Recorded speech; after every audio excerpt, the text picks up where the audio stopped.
Dans toute société, vous avez besoin d'un CEO, d'un leader, vous avez besoin de quelqu'un qui a le dernier mot. Et le problème, c'est que ça demande beaucoup de maturité de donner à quelqu'un un ballon. Les Américains, ils give a power balloon. Tu donnes un ballon à quelqu'un, le type qui a le ballon, il a le pouvoir. Et c'est absurde parce qu'en fait, les gens ont par-dessus ça des raisonnements très personnels, du genre mais c'est qui le plus compétent? Mais c'est qui le machin? Mais en fait, là, j'avais raison. Oui, mais en fait, à ce jour-là, tu avais tort, donc aujourd'hui, je ne vais pas te faire confiance.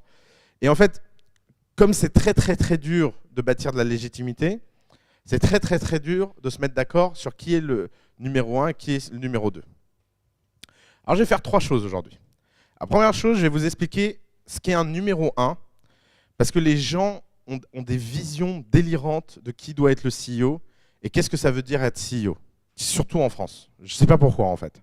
Je ne sais pas pourquoi on imagine que le boulot de CEO, c'est ce que la plupart des gens imaginent. Je suis sûr que vous avez beaucoup de conceptions très fausses, en fait, sur le boulot de CEO. En France, on a l'impression que le CEO, c'est le meilleur comptable de la boîte, quoi. Enfin, ouais, il gère l'administratif trop bien, on lui a donné le pouvoir. Bon, d'accord. Peut-être pas, en fait. La deuxième chose que je vais faire, c'est je vais essayer de vous expliquer à quel point c'est dur d'être numéro 1. Et la troisième chose que je vais faire, c'est que je vais vous expliquer à quel point c'est vraiment kiffant d'être numéro 2. Parce que moi, j'ai une théorie à ce sujet-là. C'est que, franchement, pour avoir été numéro 1 un certain nombre de fois dans ma vie, et être très, très, très fièrement aujourd'hui un numéro 2 à égalité avec 3 autres numéros 2, vous n'imaginez pas à quel point... Parce qu'en plus, numéro 2, alors souvent les gens n'aiment pas être numéro 2 parce que des numéros 1, il n'y en a qu'un, mais du numéro 2, en général, il y en a plein. C'est pas un truc du genre, il y a un numéro 1, puis un numéro 2, puis un numéro 3. Ça marche pas comme ça. Dans la plupart des startups, il y a un numéro 1 et plein de numéro 2. Mais vous n'imaginez pas à quel point c'est une sinécure d'être numéro 2 par rapport à être numéro 1. Et à quel point ça peut être bien plus enthousiasmant.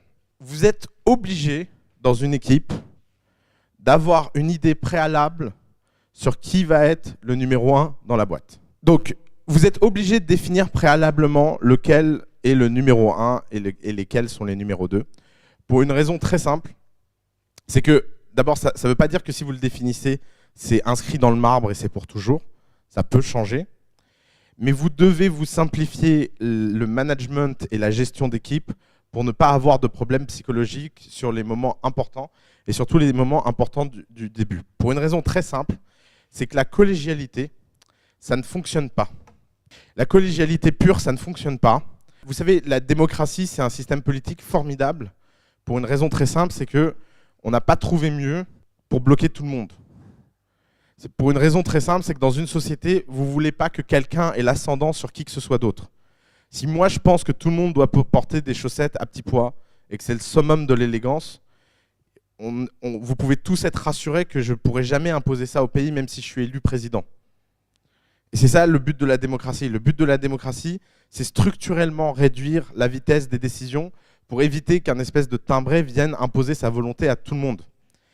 Une société, c'est l'inverse. Dans une société, vous voulez qu'un espèce de timbré puisse imposer sa décision à tout le monde afin de voir si la décision était la bonne ou pas et si cette idée un peu dingue était la bonne ou pas. Donc c'est une structure très différente. C'est pour ça que dans les startups, et encore plus que les grandes sociétés, etc., dans ce moment qui est le passage de 0 à 1, il existe une seule forme politique efficace, c'est la dictature éclairée. Mais dictature. Il n'y a rien d'autre qui fonctionne. Si vous commencez à ralentir la vitesse parce que vous êtes obsédé par prendre les bonnes décisions, vous allez avoir un vrai problème. Vous allez avoir un problème par rapport aux concurrents qui, eux, sont dirigés par des dictateurs. Vous allez avoir un problème de cohésion interne. Vous allez avoir un problème de motivation. Vous allez avoir un problème de dynamique. Et vous allez avoir un truc affreux, c'est que vous allez être dans la situation où vous allez passer plus de temps à discuter de ce que vous devez faire que de le faire. Or, pourquoi c'est tellement dangereux de passer plus de temps de discuter de ce qu'il faut faire que ce qu'on doit faire? C'est que la probabilité que vous sachiez ce qu'il faut faire et que vous tombiez juste sur ce qu'il faut faire du premier coup est tellement faible que vous avez un intérêt énorme à prendre des décisions vite, simplement pour apprendre quelles sont les choses à ne pas faire. Donc ça peut paraître très étonnant, mais beaucoup d'entrepreneurs pensent que le but d'une boîte, c'est de prendre les bonnes décisions. C'est archi faux. Le but d'une start-up, c'est de prendre toutes les mauvaises décisions le plus rapidement possible. Comme ça, vous savez lesquelles sont les bonnes. Et vraiment, vous n'imaginez pas à quel point c'est dur de prendre les bonnes décisions. Si vous avez 5 minutes, allez regarder le premier slide deck de l'histoire de The Family qui a leaké sur Rude Baguette et qui raconte ce qu'est The Family. Je suis tombé dessus par hasard récemment. Je me suis rendu compte d'un truc, c'est que la seule chose qui est vraie dans le deck, c'est que tous les jeudis, on dîne. Vous imaginez s'il y a, à la fondation de The Family, je m'étais dit que le truc le plus solide de tout ce qu'on avait mis au point, c'était qu'une fois par semaine, on allait bien bouffer. Je vous assure, j'aurais pas répondu ça. Même sachant qu'il était probable qu'il y ait des erreurs, etc. Pour une raison simple, c'est que c'est très très dur, avant de le faire, de savoir quoi faire. Et donc, vous devez au maximum optimiser votre structure de gouvernance pour pouvoir optimiser votre vitesse et non pas le pouvoir de décision. Il y a une différence entre avoir des questions et prendre une décision. Quand je disais dictateur, ça ne veut pas dire que t'en fais qu'à ta tête, que tu avances, et qu'en fait, même quand tu ne sais pas, tu ne demandes rien. Parce que dans le cas de Mindy, je vais t'expliquer la différence. Et Mindy est un cas très amusant pour ça. Dans le cas de Mindy, ils passent leur journée à discuter entre eux pour savoir est-ce que le bouton il serait mieux en rose, en vert ou en violet. Et ça peut être des discussions chez eux interminables parce qu'il y a une sorte de sensibilité artistique incroyable dans ce qu'ils font. Par contre, quand Mindy a levé des fonds, c'est Stan qui a été, et les deux autres n'étaient même pas au courant qu'il y avait une levée de fonds. Et les deux autres, ils étaient encore à discuter de la couleur violet, jaune et vert, parce qu'ils pensaient que c'était ça l'essentiel. Et effectivement, c'était ça l'essentiel.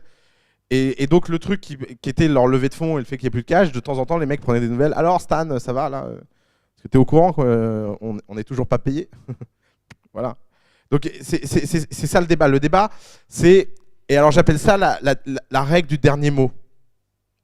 C'est qui a le dernier mot et comment on tranche les choses.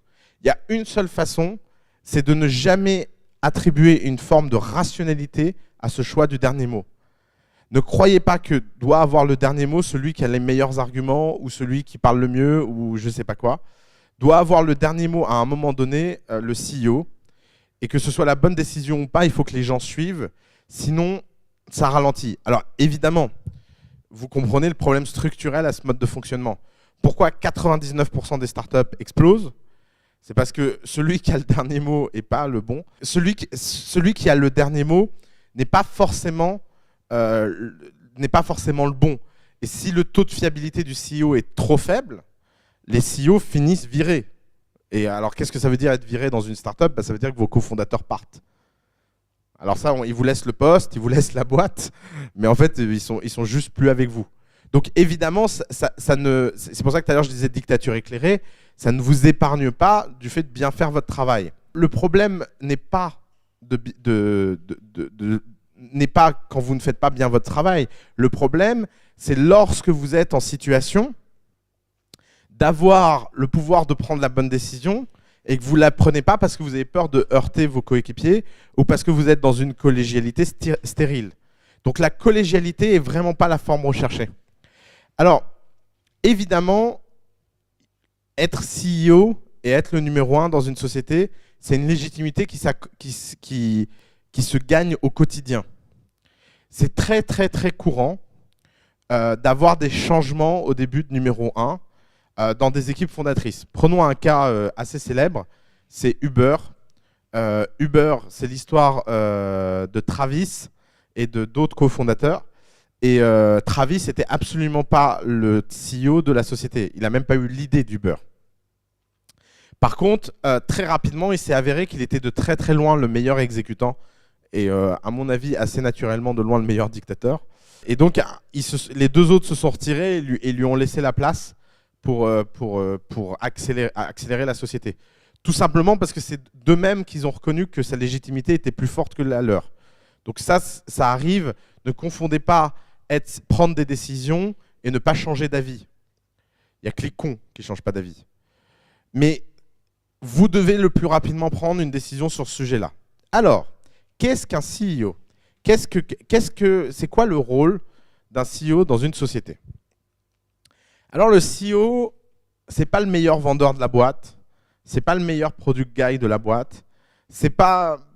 En fait, être un CEO, c'est pas être une fonction, c'est quelque chose qui transcende ça. Être un CEO, c'est être responsable de 3 choses. La culture, la vision et le bouche-trou. La culture, parce que comme vous l'avez vu, la culture c'est quelque chose d'essentiel dans une startup. Et vous avez besoin que le numéro 1 soit la personne qui l'incarne le plus. Si par exemple votre culture c'est d'être des super hipsters et que votre CEO est le seul à pas être un hipster parce qu'il sort de Ernst Young et qu'il a une tronche d'auditeur, et bah vous pouvez pas le mettre CEO, même si c'est le plus compétent. Tout simplement parce qu'il n'incarne pas la boîte.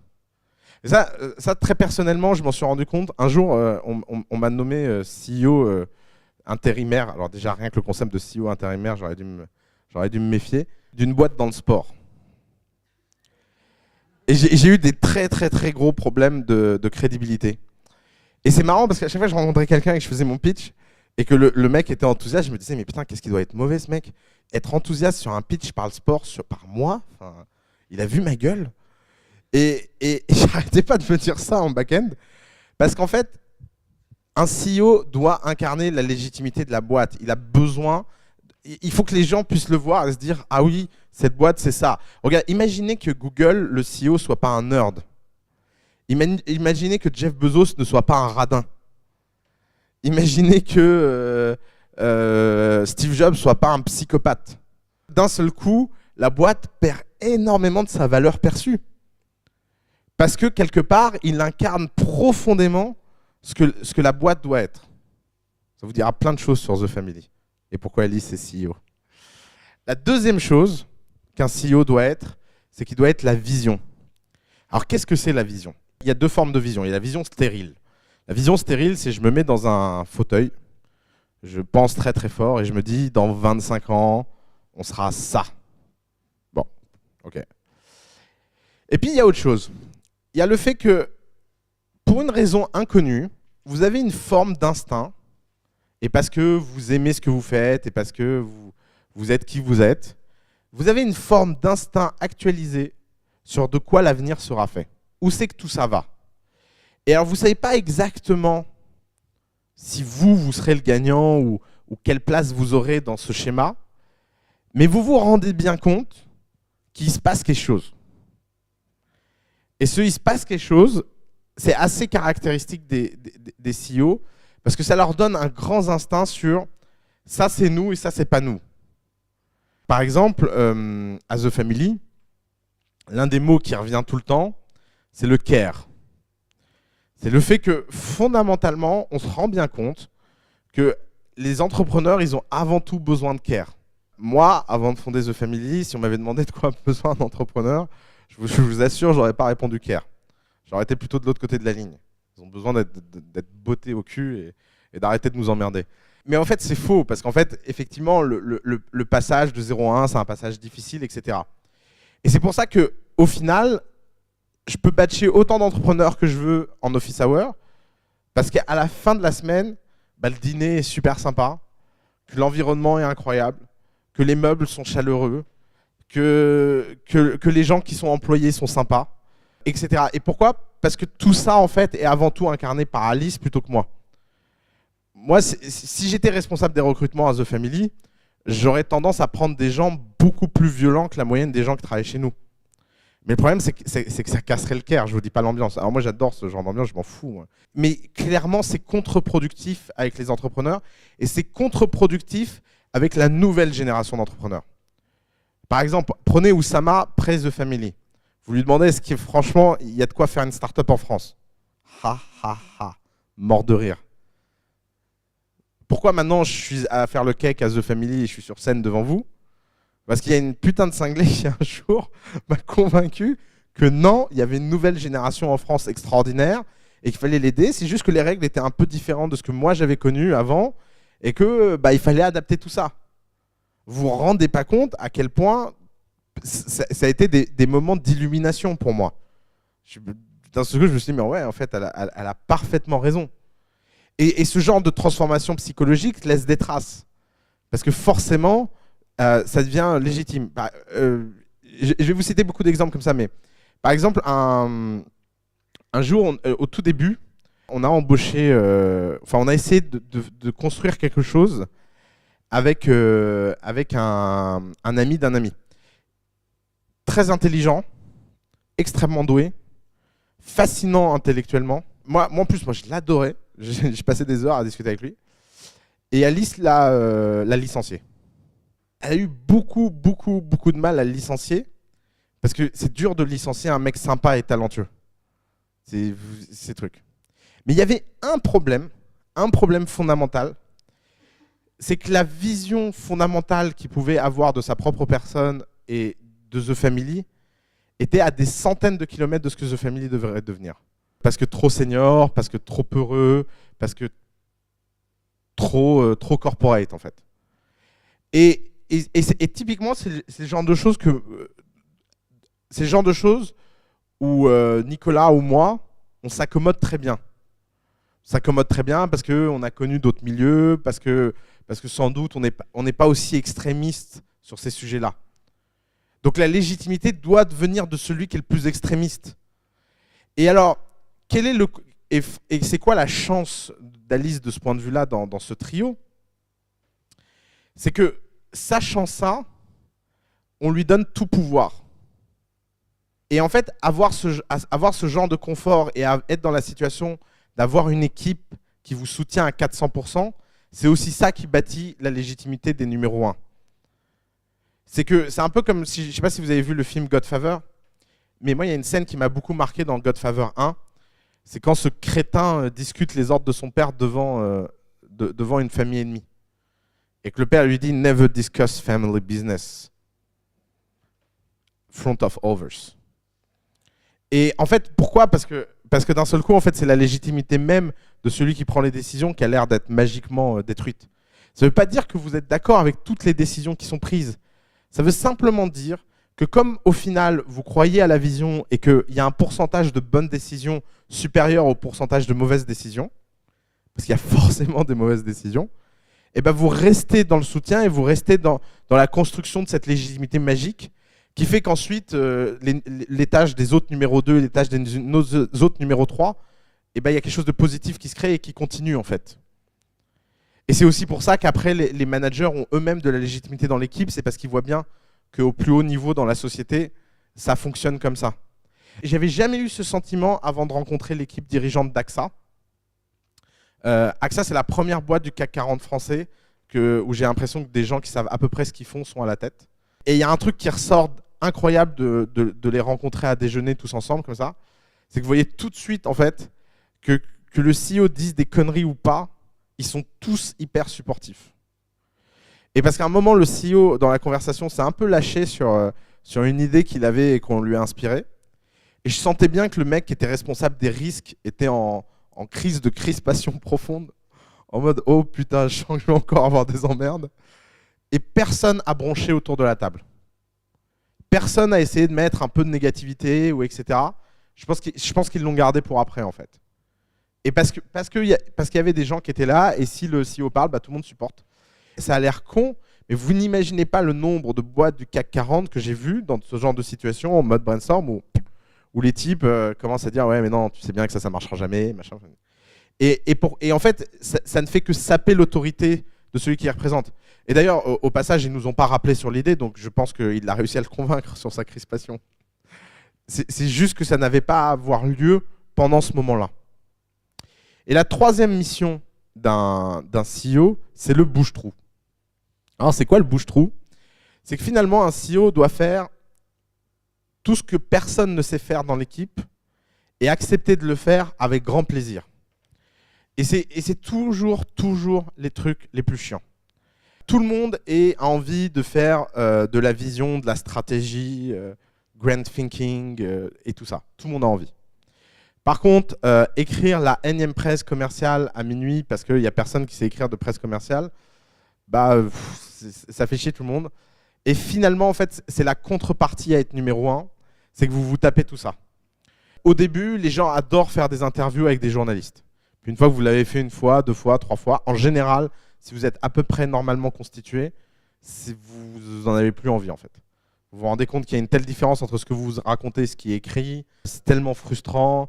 Puis tellement tout le monde qui comprend rien autour de vous de ce qui a été écrit. Et donc très rapidement, en fait, vous n'avez plus besoin de le faire. Ça, c'est le rôle du CEO.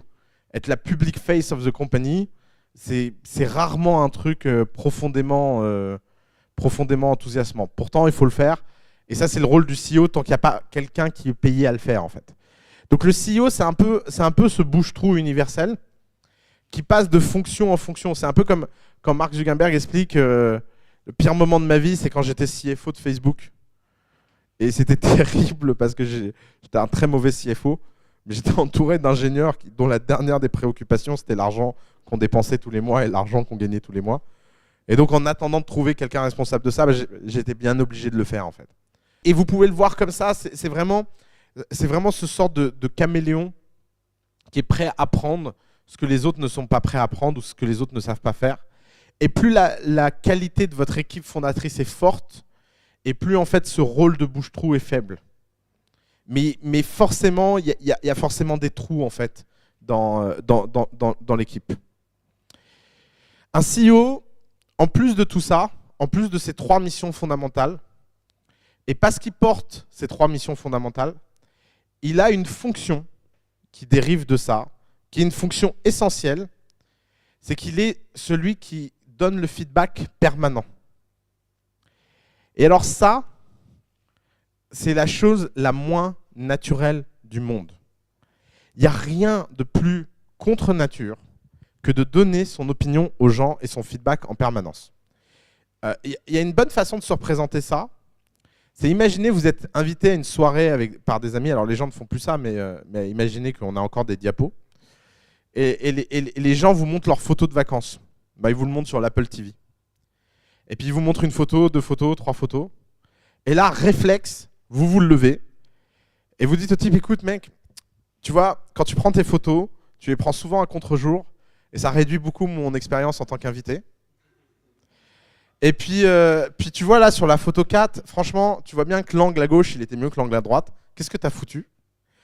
Et puis, franchement, tu nous fais chier avec tes photos. Vous n'allez pas être réinvité à dîner très souvent en fait. Et Dieu sait que si vous aimez la photo, à chaque fois que vous avez vu des photos de vacances, vous le pensez sincèrement. Et parce que vous avez passé votre vie à ne pas dire ce que vous pensiez, parce que c'est la forme naturelle et polie de vie en société. Je ne suis pas du tout en train de vous dire que je rêve d'un monde où tout le monde dit en permanence ce qu'il pense. Hein. C'est vraiment des conneries. Il faut vraiment être un ado pour croire que c'est un bon monde, ça. Mais le problème, c'est que quand vous rentrez et que vous franchissez le monde de la société et de la start-up, vous avez besoin de ce type qui passe son temps à dire qu'est-ce qui ne va pas et qui le fait le plus correctement possible et qui le fait de façon constante. Et alors, c'est quoi le problème à ça? Le problème, c'est que les gens, même quand ils sont très intelligents, ils ne savent pas prendre un feedback autrement que personnellement. Et alors, en plus, il y a des différences culturelles là-dessus. Encore aux États-Unis, comme ils apprennent à donner les feedbacks avec politesse, this is awesome, but. donc ils ont un peu plus facile. Comme en France, la seule feedback qu'on reçoit, c'est pour vous dire que vous êtes nul. Toute personne qui reçoit un feedback présuppose qu'il est nul. Ça lui rappelle sans doute sa prime enfance et l'école. Puisqu'on ne donne pas de feedback aux bons élèves en France. Si vous étiez du côté des premiers de la classe, vous le savez. On ne reçoit pas de feedback quand on est premier de la classe. Et d'ailleurs, quand on est dernier de la classe, on en reçoit un feedback permanent. C'est que vous êtes le dernier. Parce qu'on n'a pas cette culture de « maybe you can have done better if you have done that and that and that ». Et en fait, même aux États-Unis, c'est très très dur de donner du feedback parce que, ok, les gens sont en moyenne moins personnels et plus business, mais ça reste qu'une moyenne en fait. Parce que toute personne qui reçoit tous les jours du feedback en a forcément marre à un moment. Et réussir à dépersonnifier ça et réussir à le rendre normal, c'est la chose la plus dure. Par exemple, Fanny de My Little Paris, elle raconte qu'à My Little Paris, c'est un environnement où les gens se disent ce qu'ils pensent très facilement, pour une raison très simple, c'est qu'à chaque fois qu'elle embauche quelqu'un, elle joue au jeu de les agresser le plus rapidement possible pour qu'ils perdent leur ego. Et quand les types voient qu'ils se prennent des feedbacks à longueur de journée devant tout le monde et que ça semble ne gêner personne et que personne n'est mal pour eux et que c'est eux les seules personnes à être mal, bah très vite ils rentrent dans le jeu en fait. Et puis eux-mêmes donnent leur feedback. Et ça donne un environnement où les gens se disent les choses très facilement. Mais c'est très très dur parce qu'à chaque fois que vous faites rentrer quelqu'un qui ne passe pas cette étape, vous devez le virer immédiatement parce que vous ne pouvez pas faire de favoritisme. Elle a choisi cette culture du feedback extrême, qui est un environnement très franc. C'est très dur comme choix. Je ne suis pas du tout en train de vous dire que vous devez rentrer là-dedans. Il y a quelques éléments qui peuvent vous aider à donner de meilleurs feedbacks et à apprendre à donner du feedback. La première chose, c'est soyez authentique. Les gens, surtout les gens compétents, ont un détecteur à bullshit. C'est-à-dire qu'il n'y a rien de pire que ne pas donner de feedback parce que vous vous dites « bon, cette fois, c'est pas grave ». Et résultat d'avoir ce phénomène de la goutte qui fait déborder le vase. Parce que d'un seul coup, vous avez accumulé tellement de trucs contre la personne pendant tellement longtemps que le jour où ça sort, c'est une tornade fondamentale, alors que le jour où ça sort, c'est sur un détail. Les gens peuvent ne pas comprendre ça. Donc apprenez à être le plus authentique possible et n'essayez surtout pas de manipuler le sentiment des gens en essayant d'utiliser leurs forces et leurs faiblesses à votre avantage. C'est un jeu où vous perdez forcément en fait. Forcément, à un moment ou à un autre, vous direz le mot de trop, etc. Et comme vous avez protégé pendant trop longtemps, quand ça tombe en fait. Donc c'est un jeu trop dangereux pour y jouer. La deuxième chose, ne donnez jamais de feedback aux gens que vous n'aimez pas. Et les gens que vous n'aimez pas, que vous ne supportez pas, virez-les. Le feedback, ce n'est pas un outil qui permet de rendre des gens qui ne font pas bien leur travail en personnes qui font systématiquement bien leur travail. Ça ne fonctionne pas. S'il n'y a pas des fois où les gens vous impressionnent et où vous n'avez pas besoin de leur faire de feedback, bah, en fait, le feedback ne sert à rien parce qu'il est trop systématique et il crée trop de distance. N'ayez surtout pas l'illusion que vous pouvez rattraper la compétence des gens. C'est pas, si les gens sont clairement incompétents, ça ne marchera pas. Et ce n'est pas le feedback qui va les sauver de leur incompétence. Ne soyez jamais personnel dans votre feedback. Alors ça, c'est la chose la plus dure à faire. Et j'en sais quelque chose. C'est très très dur de ne pas attaquer personnellement les gens. Et ça demande de l'entretien, et ça demande de l'entraînement, et ça demande un peu de discipline. Mais ça ne sert à rien de prendre les gens personnellement. Et Dieu sait que c'est pourtant l'explication la plus rationnelle, la plupart du temps, aux erreurs des gens. Prenons un exemple gentil, et j'espère qu'il ne m'en voudra pas. Mais les rares erreurs que Hugo nous fait, c'est parce qu'il est trop gentil. Le problème, c'est que vous pouvez pas vous dire, vous pouvez pas aller donner comme feedback à Hugo et lui dire, écoute Hugo, tu vas me rendre un service, s'il te plaît, tu vas arrêter d'être trop gentil. Parce que je veux que tu changes ta personnalité, parce que ta personnalité ne nous va pas. Vous voyez bien, vu comme ça, c'est hyper absurde. Pourtant, ça veut donc dire le corollaire que des fois, vous devez admettre de ne pas donner de feedback parce que c'est juste Hugo et qui est super sympa, quoi. Et vous le savez, vous l'avez admis et ça fait partie de votre équation. Donc, les éléments personnels ne peuvent pas rentrer dans le feedback. Et c'est comme ça. Je sais pas, c'est comme rien de pire que les gens qui humilient en public. Rien de pire. En plus, c'est un manque d'intégrité et de courage incroyable. Si vous avez quelque chose à dire à quelqu'un, dites-le en privé. C'est pas la peine de vous prendre la tronche avec les gens en public ou de les moquer. Ça n'a jamais aidé personne. Le management par la terreur, ça ne marche pas. Même les mecs à la Steve Jobs, etc., vous entendez des histoires d'horreur pas possibles, etc. Quand ils font ce genre de choses, ils le regrettent après. Hein. Je vous assure qu'il y a beaucoup plus d'histoires sur Steve Jobs qui va s'excuser lamentablement auprès des gens que d'histoires de Steve Jobs qui pètent un câble. C'est juste qu'elles sont moins médiatiques. Alors évidemment, des fois dans la vie, c'est plus fort que vous, les émotions prennent le dessus, etc. Et vous craquez. mais c'est pas quelque chose à mettre en faveur de votre crédit. Et même ces types-là ne mettent pas ça en faveur de leur crédit. Il y a bien que les gens à l'extérieur qui reçoivent ces histoires après storytelling, qui pensent que ces gens-là mettent ça à leur crédit. Et je pense que l'histoire la plus fascinante, c'est dans la bio de Steve Jobs, où en fait il était contre les disques durs.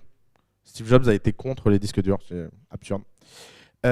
Et ces ingénieurs voyaient bien qu'ils faisaient une erreur incroyable. Et ils ont donc décidé de mettre au point un disque dur dans son dos. Et il y avait un ingénieur de Toshiba ou de Sony qui était là pour parler disque dur. Et Steve Jobs était en train d'arriver dans le couloir. Et ils ont eu tellement peur que Steve Jobs tombe sur le type qu'ils ont mis le type dans un placard. Et ils lui ont dit rentre dans le placard. Le mec est rentré dans le bureau, machin. Et ils l'ont sorti du placard. Et dans la bio, Steve Jobs raconte qu'il regrette vachement en fait cet épisode. Parce qu'il dit j'ai mis les gens travaillant pour moi dans une telle situation de terreur par rapport à un sujet qui était légitime que le monde entier nous moque comme les types qui ont besoin de mettre quelqu'un dans le placard parce que le patron est pas drôle. Alors aujourd'hui, ça nous fait sourire parce que Steve Jobs est devenu une légende et que ça participe à la construction de la légende. Maintenant, je vous raconte cette histoire avec Stéphane Richard et un mec a été mis dans un placard parce que Stéphane Richard est entré dans un bureau. On se dira, mais quel débile ce Stéphane Richard. Parce qu'il n'aura pas rattrapé par ses résultats les histoires personnelles qu'il aura construites. Par définition, vous devez faire très attention à la personnalité des gens en fonction de votre propre personnalité à donner du feedback. Si vous êtes du genre franc et agressif, vous devez le vérifier tout de suite. C'est l'une des rares choses qui se vérifie en entretien. C'est est-ce que les gens sont agressifs ou pas. Par exemple, j'ai un très très bon ami qui s'appelle Philippe Rochex. Philippe Rochex a une caractéristique assez fabuleuse. C'est que 4 personnes sur 5 qu'il rencontre viennent me dire « Mais putain, mais quel connard !» Et pour une raison très simple, c'est que Philippe, il a une philosophie dans la vie assez simple. C'est qu'il dit « Toute personne qui me rencontre pour la première fois et que je ne vexe pas est une personne qui deviendra mon ami. » Et alors, il est absurde, parce que ça fait tellement d'années qu'il joue à ce jeu. Par exemple, il a rencontré Willy de France Digital, et Willy lui a dit qu'il travaillait dans un lobby, et il lui a répondu « Ah bon, t'es groom ?» Et alors, il a essayé de lui expliquer ce qu'était un lobby, et Philippe a été hyper agressif sur « Non mais tu te rends compte que ça sert à rien, que sous-entendu, t'es une fausse merde ?» Willy m'en parle encore, quoi. Et en fait, pourquoi ? Parce qu'il est tellement direct et tellement brutal qu'il s'est entouré de gens que ça ne choque pas. Et par exemple, à l'inverse, il adore Alice, parce que la première fois qu'il a rencontré Alice, il a dit je sais pas quoi sur son nez. Et Alice lui a répondu ah bon, tu trouves ? Et alors il a été encore plus loin, il a dit je sais plus quoi, c'était tellement gros que je m'en souviens même pas. Et Alice l'a trouvé cool. Et en fait, c'est la même histoire sur ma rencontre. Le jour où je l'ai rencontré, on était 2. Et on vous parle de quelqu'un qui dirige l'une des plus grosses sociétés de réassurance du monde. Et il fait ça sur tous ses collaborateurs, ce qui crée un tri énorme. Et il a que des équipes remplies de gens simples, sympas, qui se prennent jamais la tête, parce qu'il ne veut pas gérer les autres, en fait. Mais ça, c'est une ligne extrême, parce que 9 collaborateurs talentueux sur 10 ne peuvent pas travailler avec un psychopathe pareil. C'est juste pas possible en fait. Alors lui, il est dans une telle position de pouvoir et dans une telle position où de toute façon, vu les salaires qu'il donne, n'importe qui rêverait de travailler pour lui, que il y va à la chaîne. Mais c'est pas forcément votre situation, donc c'est compliqué. Il faut trouver l'équilibre entre votre personnalité, le type de feedback et la qualité des feedbacks que vous vous donnez, et ce que les gens sont prêts à accepter. Il y a des gens beaucoup plus politiques et au final, le résultat est le même. Parce qu'ils ne heurtent pas les gens quand ils leur donnent de feedback. C'est un grand talent, beaucoup plus que de traiter les gens de groom à la deuxième phrase qu'ils disent, parce qu'ils ont dit qu'ils travaillaient dans un lobby. Elle est drôle quand même. La dernière chose à retenir, c'est que les feedbacks, par définition, ne sont pas un monologue. Un bon feedback, c'est aussi un dialogue. Un bon feedback, c'est le moment où les gens expliquent pourquoi ils ont fait telle erreur, etc. Et vous devez les entendre. Par contre, il y a une grande différence entre entendre des excuses et admettre n'importe quelle excuse. Prenons un exemple tout bête. récemment dans The Family, quelqu'un a passé plus de temps à taper des screenshots plutôt qu'à utiliser son cerveau. Parce qu'on a reçu une data room où tout était en format papier scanné. Et donc, il a travaillé nuit et jour à taper tous les documents. Et évidemment, on ne s'en est pas rendu compte.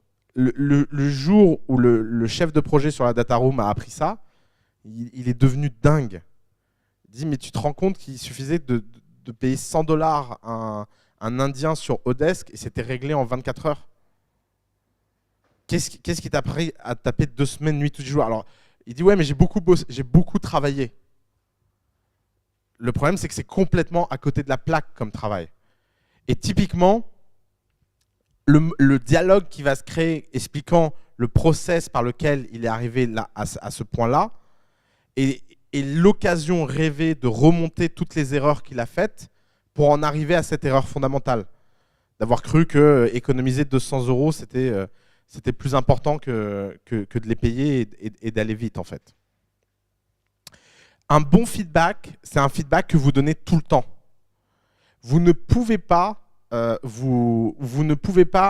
donner du feedback aux gens tous les 6 mois et donner aux gens le sentiment que pendant 6 mois, ils faisaient tout bien, puis d'un seul coup, vous leur tombez dessus et vous effacez 6 mois de travail.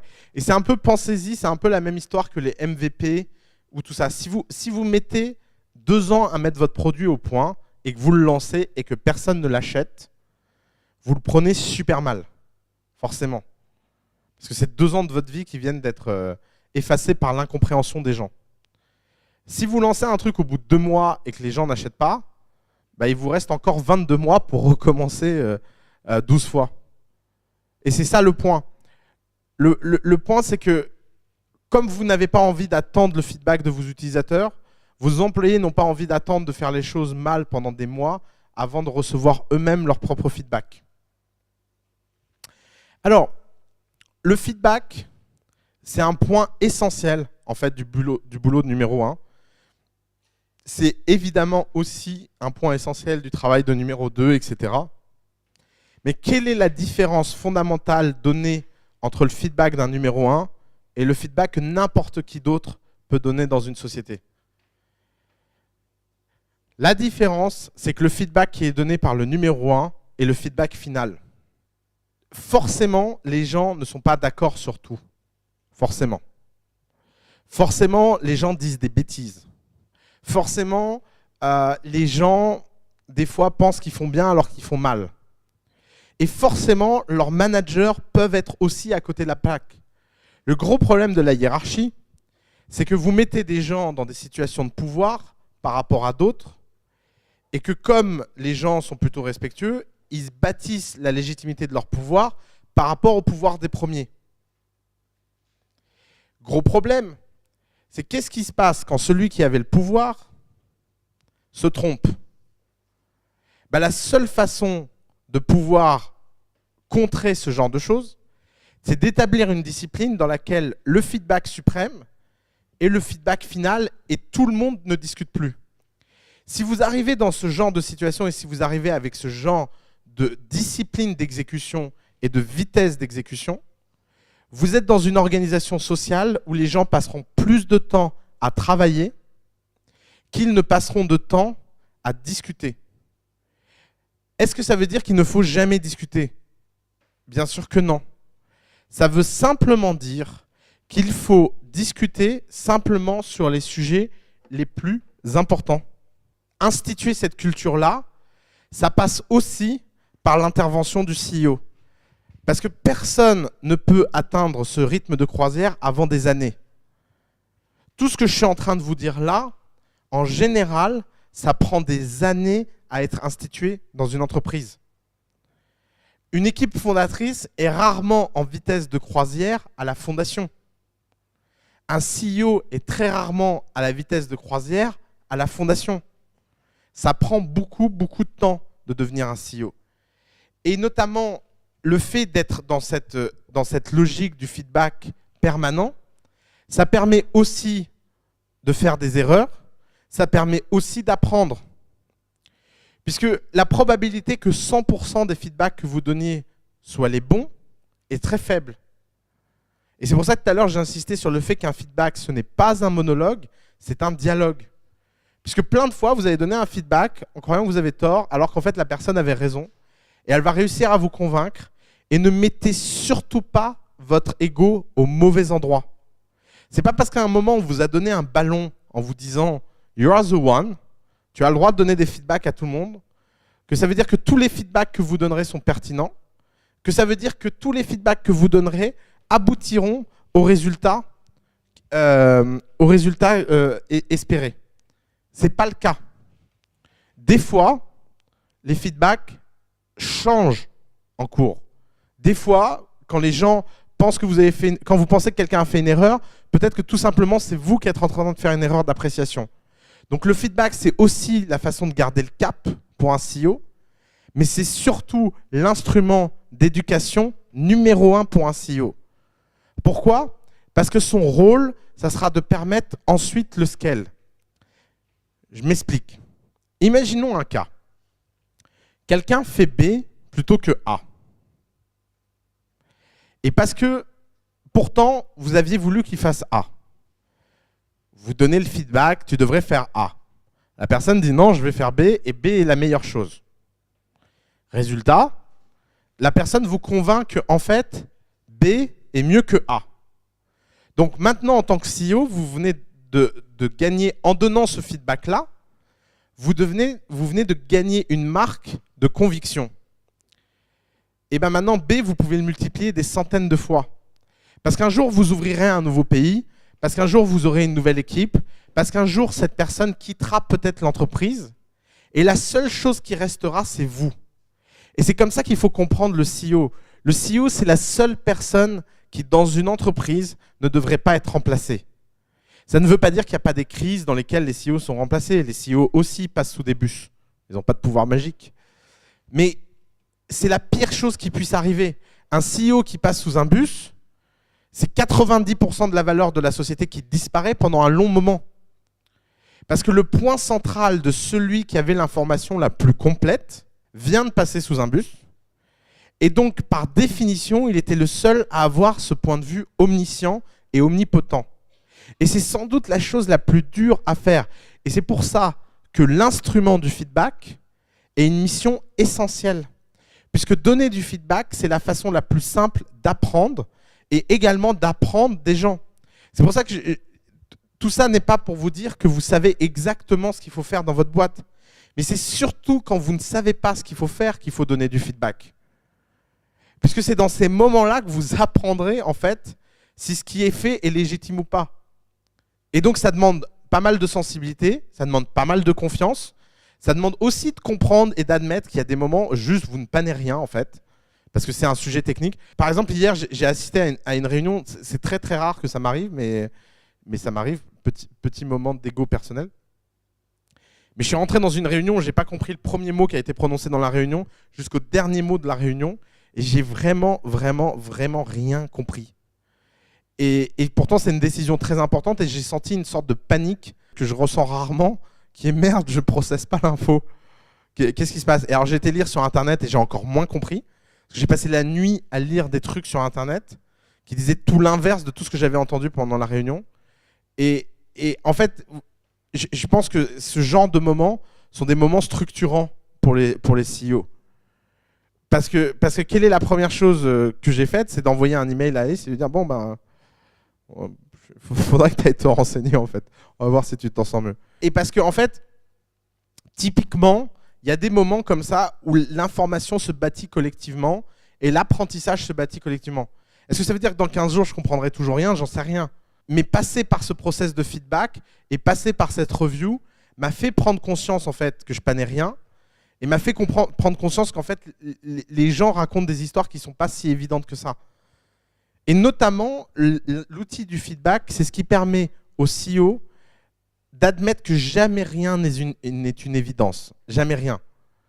Parce que, notamment, quand vous ne comprenez pas quelque chose, c'est le meilleur moyen pour forcer les gens à vous l'expliquer, vous le réexpliquer, jusqu'à ce que vous compreniez. Ça peut être sans doute vu comme stérile, ça peut être mal perçu par les gens qui expliquent, ils s'agacent plus ou moins, mais ce n'est pas grave, il ne faut pas lâcher. Parce que l'enjeu fondamental, c'est que vous mainteniez toujours le niveau d'information de l'ensemble de l'entreprise au plus haut niveau. Alors ça va plus ou moins vite, mais c'est votre mission. Souvent, les gens pensent que les séances de feedback, etc., servent à ce que celui qui en sait plus de dire à celui qui en sait moins. Mais les feedbacks servent surtout à faire l'inverse, à mettre les gens qui en savent plus dans la situation de décortiquer tout ce qu'ils savent pour l'expliquer à quelqu'un qui en sait moins, pour voir si en fait eux-mêmes n'ont rien oublié en chemin.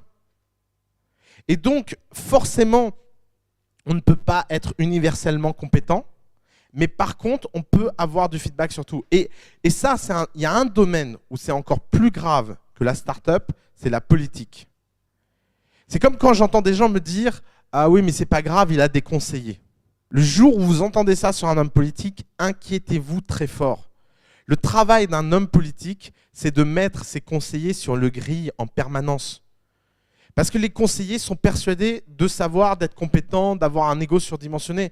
Si un jour un homme politique ne comprend pas ce qu'un conseiller lui dit, comment voulez-vous que la population le comprenne? Comment voulez-vous que le marché le comprenne?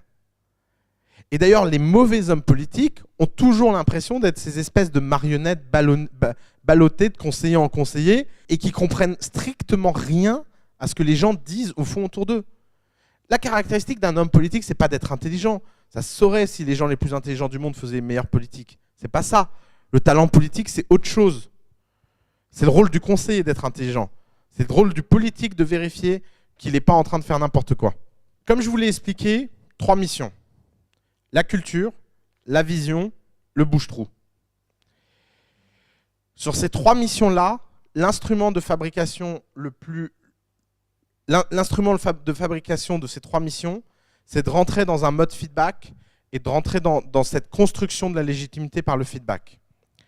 Quelle est la conséquence première à ça?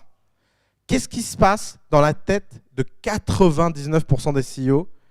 Et alors avant, je l'entendais théoriquement, mais depuis que je fais The Family et que je vois des entrepreneurs à longueur de journée, je me rends compte à quel point c'est vrai. C'est le sentiment d'imposture. Quel est le sentiment psychologique qui se développe chez la plupart des leaders qui sont psychologiquement sains? C'est l'imposture. C'est de se dire, mais bordel, personne ne se rend compte qu'en fait, je suis le plus gros imposteur du monde. Et ça, c'est une panique essentielle où les gens, d'un seul coup, se disent, mais putain, je vais jamais être à la hauteur, je vais jamais y arriver. Les gens ne se rendent pas compte qu'il y a un grand écart entre les pouvoirs qu'ils m'attribuent et mes pouvoirs réels. Et en fait, c'est un phénomène psychologique tout à fait sain. Et si je peux vous donner un conseil, si vous êtes avec un cofondateur qui est CEO et qui n'a jamais ce sentiment-là, inquiétez-vous très fort. Parce que les psychologues et les psychiatres expliquent que si vous n'avez pas ce sentiment-là, vous n'êtes pas normal en fait. Comment? Vous êtes un vrai psycho pour le coup, ouais. D'ailleurs, c'est l'une des caractéristiques premières des sociopathes, que ne jamais douter en fait de leur performance et de transformer ce que les gens acclament dehors en ce qui se passe dans votre tête. Ouais, il est génial, c'est incroyable, je suis génial. Et quand vous avez cette transition automatique entre ce que les gens disent dehors de vous, alors qu'ils vous ne connaissent ni d'Ève ni d'Adam, et ce qui se passe dans votre tête, vous vous inquiétez. Par exemple, récemment, j'ai un entrepreneur qui en office hour m'a sorti, qui était très très bon en stratégie, puisque plus de 250 personnes sur LinkedIn lui avaient attribué la compétence stratégie. Et non mais rigolez pas, ça m'a vraiment vraiment fait flipper. Et là pour le coup, là, j'enlève ma casquette et je mets la casquette de psychiatre, je lui demande de s'allonger et on parle 2 minutes quoi. Je pense que c'était très très dur pour lui d'admettre qu'en fait, effectivement, ça voulait sans doute rien dire en fait. Et que si ça se trouve, en fait, oui, il était peut-être aussi mauvais que les autres en stratégie et que l'état de son chiffre d'affaires tentait à le démontrer. Évidemment, c'est normal d'avoir ce sentiment. Par contre, le corollaire à ça, c'est que ce sentiment ne doit pas vous submerger. Et c'est très dur. C'est très très dur parce que c'est un sentiment tellement angoissant et tellement prenant qu'il peut vous faire sombrer et il peut vous faire sombrer du mauvais côté. J'ai pas de réponse universelle à comment gérer votre psychologie. En France, on est dans un pays où gérer sa psychologie, c'est mal vu. On se dit non, ça veut dire qu'on est dingue, ça veut dire qu'on n'est pas à la hauteur, ça veut dire que machin. Et d'ailleurs, ça se voit dans un domaine un peu plus que les autres, c'est le sport de très haut niveau. Récemment, j'ai déjeuné avec la psy de l'INSEP, qui raconte plein de choses en fait, sur la psychologie des grands sportifs. Et vous n'imaginez pas à quel point les grands sportifs peuvent partir perdants dans leur tête. Et le fait d'apprendre à être gagnant dans sa tête, ça ne veut pas dire croire qu'on peut faire aucune connerie. Parce que c'est ça le problème. Le problème, c'est que les sportifs qui se disent c'est facile, je vais y arriver, je suis le meilleur, ils perdent autant que les sportifs qui se disent ah, je vais jamais y arriver, je suis trop nul. Je suis pas en train de vous faire un séminaire à l'américaine en vous disant you are a winner, you can win, and everybody else is loser because we did not pay coup d'état. Même si c'est un petit peu vrai. Le fait que vous devez rentrer dans cette spirale et que vous devez la vivre, c'est très dur. Alors, se faire coacher, c'est pas idiot, mais le problème, c'est que la plupart des coachs sont des nuls. Alors, c'est déjà un travail de se faire coacher. Il faut réussir à trouver un coach qui soit vraiment, vraiment très solide. Par contre, admettre que vous puissiez avoir besoin de coaching d'un point de vue psychologique, c'est pas une mauvaise chose. Il y a pire dans la vie. Alors moi, j'ai une technique très, très, très personnelle pour ne pas vivre ce truc. C'est de me dire que toutes les conneries qui arrivent dans les boîtes dans lesquelles je suis sont de ma faute. Je vais vous dire, c'est hyper affreux. Mais en fait, moi, c'est quoi mon rapport à ça? Mon rapport à ça, c'est de me dire, étant donné que c'est de ma faute, c'est pas grave. Parce que de toute façon, effectivement, quand il y a des conneries, vous pouvez blâmer les gens, vous pouvez blâmer l'univers, vous pouvez blâmer tout. Si vous vous blâmez vous-même, bah, c'est plus simple parce que si vous vous dites c'est de ma faute, ça vous donne aussi l'espoir que la prochaine fois, vous pourrez le régler. J'ai ce sentiment permanent que quand il arrive des choses dont je ne suis pas fier ou des conneries ou des machins, c'est pas grave, c'est ma faute. Et puis la prochaine fois, je donnerai le bon feedback au bon endroit, où je vérifierai un peu mieux à comment je recrute telle ou telle personne. Je vérifierai avec plus de rigueur tel et tel process. J'écrirai tel ou tel article, etc. Bah, c'est pas grave. Et puis si l'erreur recommence, et bah, je me dis c'est encore de ma faute, c'est juste que j'ai pas travaillé assez. Et je trouve que c'est hyper libérateur de se dire qu'on a le pouvoir sur les choses, même les choses sur lesquelles on n'a pas de pouvoir. Parce que finalement, ça vous met dans une logique et ça vous met dans une posture qui est ce que les Romains appelaient Excelsior. Excelsior en latin, ça veut dire toujours plus. C'est comme ça qu'on élevait les petits soldats romains. C'est tu t'es pris des coups, c'est de ta faute. Le mec était plus fort que toi, c'est de ta faute. Tu t'es fait assassiner au Sénat, c'est de ta faute. Excelsior. Et en fait, si vous y croyez vraiment à cette histoire du Excelsior, bah vous comprenez que votre courbe d'apprentissage, elle est infinie. J'étais infiniment plus con l'année dernière que cette année. Et ça se vérifie depuis ma naissance. Et c'est une croyance profonde que j'ai. Et si vous gardez cette croyance, ça veut aussi dire que tous les ans, vous serez mieux que l'année précédente. Et ça veut dire que vous gardez en fait ce point. Et donc, par exemple, si on rate un contrat, je me dirai jamais que c'est parce que le client a mal compris ou que en fait c'est une erreur de machin. Non, j'ai pas été assez bon. Point. Et je vous assure que c'est hyper libérateur en fait. Parce que si vous avez ça et un goût pour le long terme, bah vous vous rendez compte que en fait tout se résume simplement à du temps et du travail. Et alors, petite minute très personnelle, les gens me demandent toujours comment ça se fait que je sois aussi jeune. Et ils disent c'est dingue, c'est beaucoup de maturité, blablabla. Mais en fait, je pense que tout ça s'explique avec ça. C'est tout simplement que j'ai jamais admis aucun élément extérieur et encore moins mon âge. On passe notre temps à expliquer aux gens qu'il y a des âges pour faire des choses et c'est complètement faux. 99% des gens n'ont pas la maturité suffisante pour faire des choses à l'âge qu'ils ont. Mais si vous simplement vous imaginez que les éléments extérieurs ne sont pas responsables, mais qu'il n'y a que vous qui êtes responsable, bah vous ne vous dites pas j'ai planté ma première boîte parce que j'étais trop jeune. Vous vous dites simplement, j'ai planté ma première boîte parce que j'étais trop mauvais. Et si vous mettez l'excuse au bon endroit, bah ça vous fait aussi mettre vos actions au bon endroit, qui est simplement d'être meilleur. S'il y a du vent de face quand vous courez, bah il suffit juste de courir plus vite. C'est tout. C'est une technique, il y en a plein d'autres, il y a plein de livres qui ont été écrits là-dessus, mais comprenez que votre pire ennemi, en fait, c'est vous-même. Et récemment, j'ai vu un reportage sur Arte sur les golfeurs de gros niveau. Et ça suivait l'équipe de France de golf. Et je suis absolument pas étonné que les Français ne gagnent rien en golf. Mais c'est un truc de psychopathe. Les mecs, dès la première image, tu vois qu'ils sont tous perdants.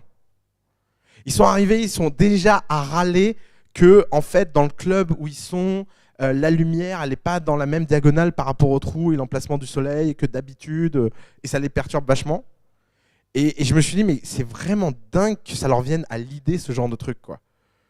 C'est-à-dire que les mecs n'ont pas commencé la compétition, qu'ils ont déjà trouvé l'excuse probable pour expliquer pourquoi dans 3 heures ils allaient foirer. Au cas où ils foirent. Bah forcément qu'ils ont tous foiré. Hein. Parce que s'il y a un sport où c'est pas une histoire de physique mais de mental, c'est le golf. Parce que mettre la balle dans le trou, c'est une histoire de précision, c'est une histoire de mental, c'est une histoire de concentration. Par exemple, c'est comme ces golfeurs qui expliquent, ah, ça c'est un truc qui m'énerve énormément. Vous savez, sur les trucs de golf, il faut être hyper silencieux pour que les mecs se concentrent. Il y a toujours un mec qui parle trop fort, ou qui applaudit au mauvais moment, ou qui fait une remarque à un autre machin. Et il y a 2 types de golfeurs. Les golfeurs que ça semble ne jamais toucher. C'est-à-dire vous pourriez mettre un orchestre autour d'eux et les mecs sont toujours aussi concentrés et toujours aussi précis. Puis il y a les golfeurs qui passent leur vie en interview à expliquer qu'en fait c'est parce qu'il y a un connard qui a applaudi qu'il n'a pas mis la balle dans le trou. Et ben, le monde de l'entrepreneuriat, c'est la même chose. Il se divise entre les mecs qui ont peur du public et les mecs où, ouais, tu peux même mettre des shots de tequila entre moi et la balle, je l'enverrai quand même, la balle, t'inquiète pas. Et c'est comme ce patineur là, français, je sais plus comment il s'appelle, qui m'insupporte à chaque fois que je le vois en interview, parce qu'à chaque fois qu'il tombe, c'est de la faute de quelque chose d'autre. Il a mal dormi la veille, la glace n'était pas bonne. Ah oui, la dernière fois au JO, il nous a sorti que son costume n'était pas le bon. Et que ce nouveau costume qui soi-disant était aérodynamique, le constructeur était mauvais. D'accord. Et je peux vous assurer d'un truc, c'est que tant qu'il ne changera pas ça, il gagnera rien en fait. Parce qu'en fait, il est là l'enjeu. L'enjeu, c'est que vous ne pouvez pas vous sentir autrement que incompétent et mal. Admettez-le. Point. C'est pas grave, ça y est, c'est fait. Et donc, mettez-vous dans une courbe. Ne croyez surtout pas que c'est une histoire de stock. Personne ne naît en sachant ce qu'il faut faire. On sait tous parler, lire, écrire. Vous pensez vraiment que si à 1 an on avait conscience des autres, on ne serait pas en panique totale vis-à-vis de ça? On ne serait pas en mode « Oh putain la vache, ils ont tous l'air de bouger la bouche et tout le monde les comprend autour d'eux ». Mais moi je sais pas faire, mais comment je vais faire? Je vais jamais y arriver à faire. En plus je suis encore à 4 pattes et tous les autres semblent marcher sur leurs 2 pieds, mais comment ils font? Ben, j'ai jamais vu un gosse marcher à 4 pattes. Anecdote familiale très personnelle, j'ai un petit neveu qui a mis hyper longtemps à apprendre à marcher et sa mère était en train de rentrer il fallait la mettre en psychiatrie, franchement. Et alors en plus il y a un problème dans ma famille, c'est qu'il doit y avoir des gènes un peu bizarres qui se baladent. Les gosses ont tendance à faire tout plus rapidement qu'ailleurs. Par exemple, moi et plein de mes petits-neveux, à 1 an, 1 an et demi, on parlait parfaitement en fait. Ce qui est super space en fait, d'avoir des enfants qui parlent avant même de faire le reste en fait. Et on adore parler, je pense, dans cette famille. Et donc quand vous avez un enfant qui est juste en retard, c'est la panique. Et je me souviens d'un repas de famille qui a été très très marquant dans ma vie, parce qu'il y avait tout le monde.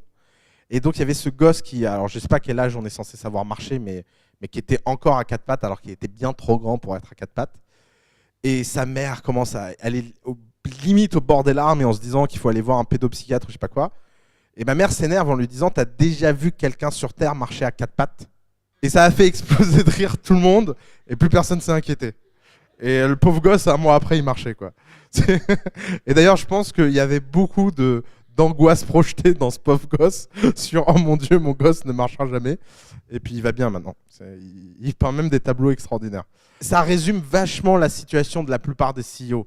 La plupart des CEO se posent la question de savoir s'ils sont compétents, au lieu de se poser la question réelle et fondamentale, comment je peux faire pour que chaque jour, je sois un peu plus compétent que la veille. Et quel que soit votre delta, le chemin ira dans le bon sens. Le succès qu'on va dans le bon sens. Après, effectivement, c'est plus ou moins rapide, on est plus ou moins Wonder Kid, on n'est pas tous Usain Bolt. Effectivement, il y a des gens, ils vont en boîte de nuit la veille d'exploser un record olympique. Ok. Mais soit vous le vivez mal, soit vous êtes content pour eux. Vous feriez mieux d'être du côté des gens qui sont contents pour ça et qui avancent. Le seul endroit au monde où on fait des conférences où des CEO viennent parler de leur échec, c'est la France. La FailCon, c'est truc de français, quoi. Pourquoi? Parce que comme en fait, on croit que les Américains vivent bien leurs échecs culturels. Non, les Américains l'ignorent, leurs échecs. Ils n'en parlent pas. Les Américains, tout ce qu'ils ne savent pas faire, ils n'en parlent pas. Point. Et évidemment qu'ils sont hyper ouverts à parler de leurs échecs parce qu'ils ne les vivent pas comme des échecs. Donc ils sont en mode, ouais, machin. Maintenant, nous, on est en train d'essayer de contrer ça en France en prenant une culture de la célébration. Vous avez des gens qui n'ont rien fait de leur vie et qui viennent expliquer aux autres pourquoi ils n'ont rien fait de leur vie. Et quand vous regardez 3/4 des FailCon, c'est en mode, ouais, alors, vous voyez, bon, bah, j'avais 18 mois de chômage, j'ai fait ma boîte pendant 18 mois et un jour. Au bout d'un jour, quand ça devenait dur, parce qu'il n'y avait plus de salaire qui tombait tous les mois, j'ai décidé d'arrêter, mais c'est fine, il n'y a pas de problème, l'échec n'est pas grave. Non mais bon, ok. Alors oui, il y a plein de trucs culturels, mais l'enjeu numéro 1 d'un entrepreneur, c'est de sortir du culturel. La première chose que tu dois te dire, c'est justement, aucune explication culturelle n'est suffisante à expliquer mon état. Puisque c'est la libération première. Attendez, culturellement, il y a à peine 20 ans en France, tout le monde voulait couper la tête de tout le monde. Et la peine de mort, enfin il y a 30 ans, était genre le truc culturellement admis. Qui est pour la peine de mort là, juste qu'on rigole? Vous voyez, même s'il y en a qui sont pour, ils n'oseront jamais le dire en public. Donc tu as vu ce que c'est la culture? Et ça, c'est arrivé en moins de 30 ans. Un autre cas, prenons un cas à l'inverse. L'Argentine vs les autres pays d'Amérique du Sud. Si tu prends les rapports sur la corruption dans les pays d'Amérique du Sud, tous les pays d'Amérique du Sud ont des niveaux de corruption de délire, sauf l'Argentine. Et quand tu as des amis argentins, et Dieu sait que j'ai plein d'amis argentins, ils se foutent de la gueule de tout le monde parce qu'ils se voient comme les Allemands de l'Amérique du Sud. Et des fois, c'est un peu bizarre. Et il y a eu la crise économique, il y a eu l'inflation. Aujourd'hui, le pays avec le plus fort taux de corruption en Amérique du Sud, c'est l'Argentine. Il s'est passé quoi? On a mis tout le monde à la mer et on a remplacé par des Brésiliens? Bah non. Et aujourd'hui, au Brésil, qu'est-ce qui est en train de se passer avec la corruption? Bah, la corruption est en train de s'écrouler. Pourquoi? Parce que le pays va mieux. Et donc, ces histoires de culture, j'y crois pas une seconde. La vérité, c'est que la culture, c'est juste le résultat des structures économiques et des niveaux d'incitation. Et qu'il y a un moment, il faut, une fois pour toutes, sortir de ces trucs-là. Parce que même on rentre dans des logiques de... Par exemple, moi, on m'a dit pendant des années, « Ah, le fait d'échouer en France, c'est mal vécu, tu machin. » Moi, j'ai planté une boîte à 3,5 millions. J'en suis pas fier, j'ai jamais... truc. J'ai toujours parlé avec les gens ouvertement. Il n'y a jamais personne qui m'en a rendu responsable ou qui me l'a reproché. Jamais. J'ai jamais eu de soucis. Pourquoi? Je me le demande vraiment si en fait on vit mal les échecs. C'est pas parce que les gens qui vivent ces échecs le vivent tellement mal qu'ils mentent. Quelle est la situation numéro 1 des entrepreneurs qui échouent en France? C'est de mentir aux autres sur leurs échecs.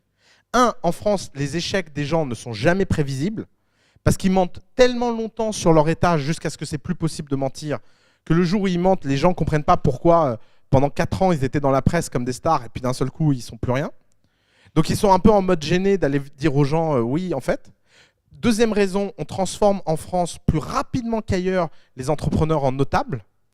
Parce que tu as fait à peine lancer ta boîte, eu 10 000 utilisateurs, que tu as un article dans 20 minutes dans ce pays. Avoir un article dans la Gazette de San Francisco, c'est un peu plus dur en fait. Résultat, ça met la barre au mauvais endroit. Et les gens, quand ils te voient dans 20 minutes, ils sont en mode « Putain, ce mec, il a réussi quoi ». Et donc, ils ne comprennent pas pourquoi, 2 ans après, en fait, il n'y a pas de business model, il n'y a pas rien. Parce qu'en plus, comme tu as cette presse et cette couverture, tu ne peux pas aller voir les gens et leur dire, écoutez, là, on est face à un challenge incroyable, on ne sait pas comment on va gagner d'argent. Parce que c'est trop dur à sortir. Et la troisième raison, c'est personnel. C'est parce que comme tu vis ces 2 premières, eh ben, tu n'arrives pas à mobiliser les gens autour de toi.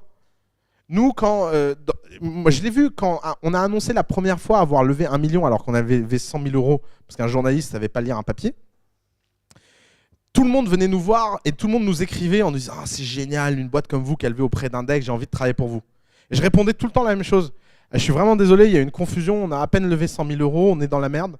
D'ailleurs, on n'a plus que 3 mois de cash on board, ce serait vachement bien que tu viennes. Personne répondait. Et qu'est-ce qui se passait? Les gens allaient dehors et disaient « Ouais, en fait, tu sais, The Family, tout le monde croit que ça va, mais en fait, ils sont mal. » Mais résultat, on a attiré qui à nous? On a attiré à nous tous les mecs les plus positifs. Allez, deuxième spéciale dédicace à Hugo. Hugo, quand il est venu chez nous, il a passé 4 mois sans salaire. On était hyper mal à cause de cette situation. Un jour, Alice me dit quand même, Oussama, il faut régler ce putain de problème de salaire. Je lui dis, ouais, je sais, mais je sais pas comment on peut faire. Je vais voir Hugo, je lui dis, écoute, Hugo, tu sais, on avait un plan initial pour te payer, mais en fait, bon là, ce truc, je sais pas trop comment on va faire.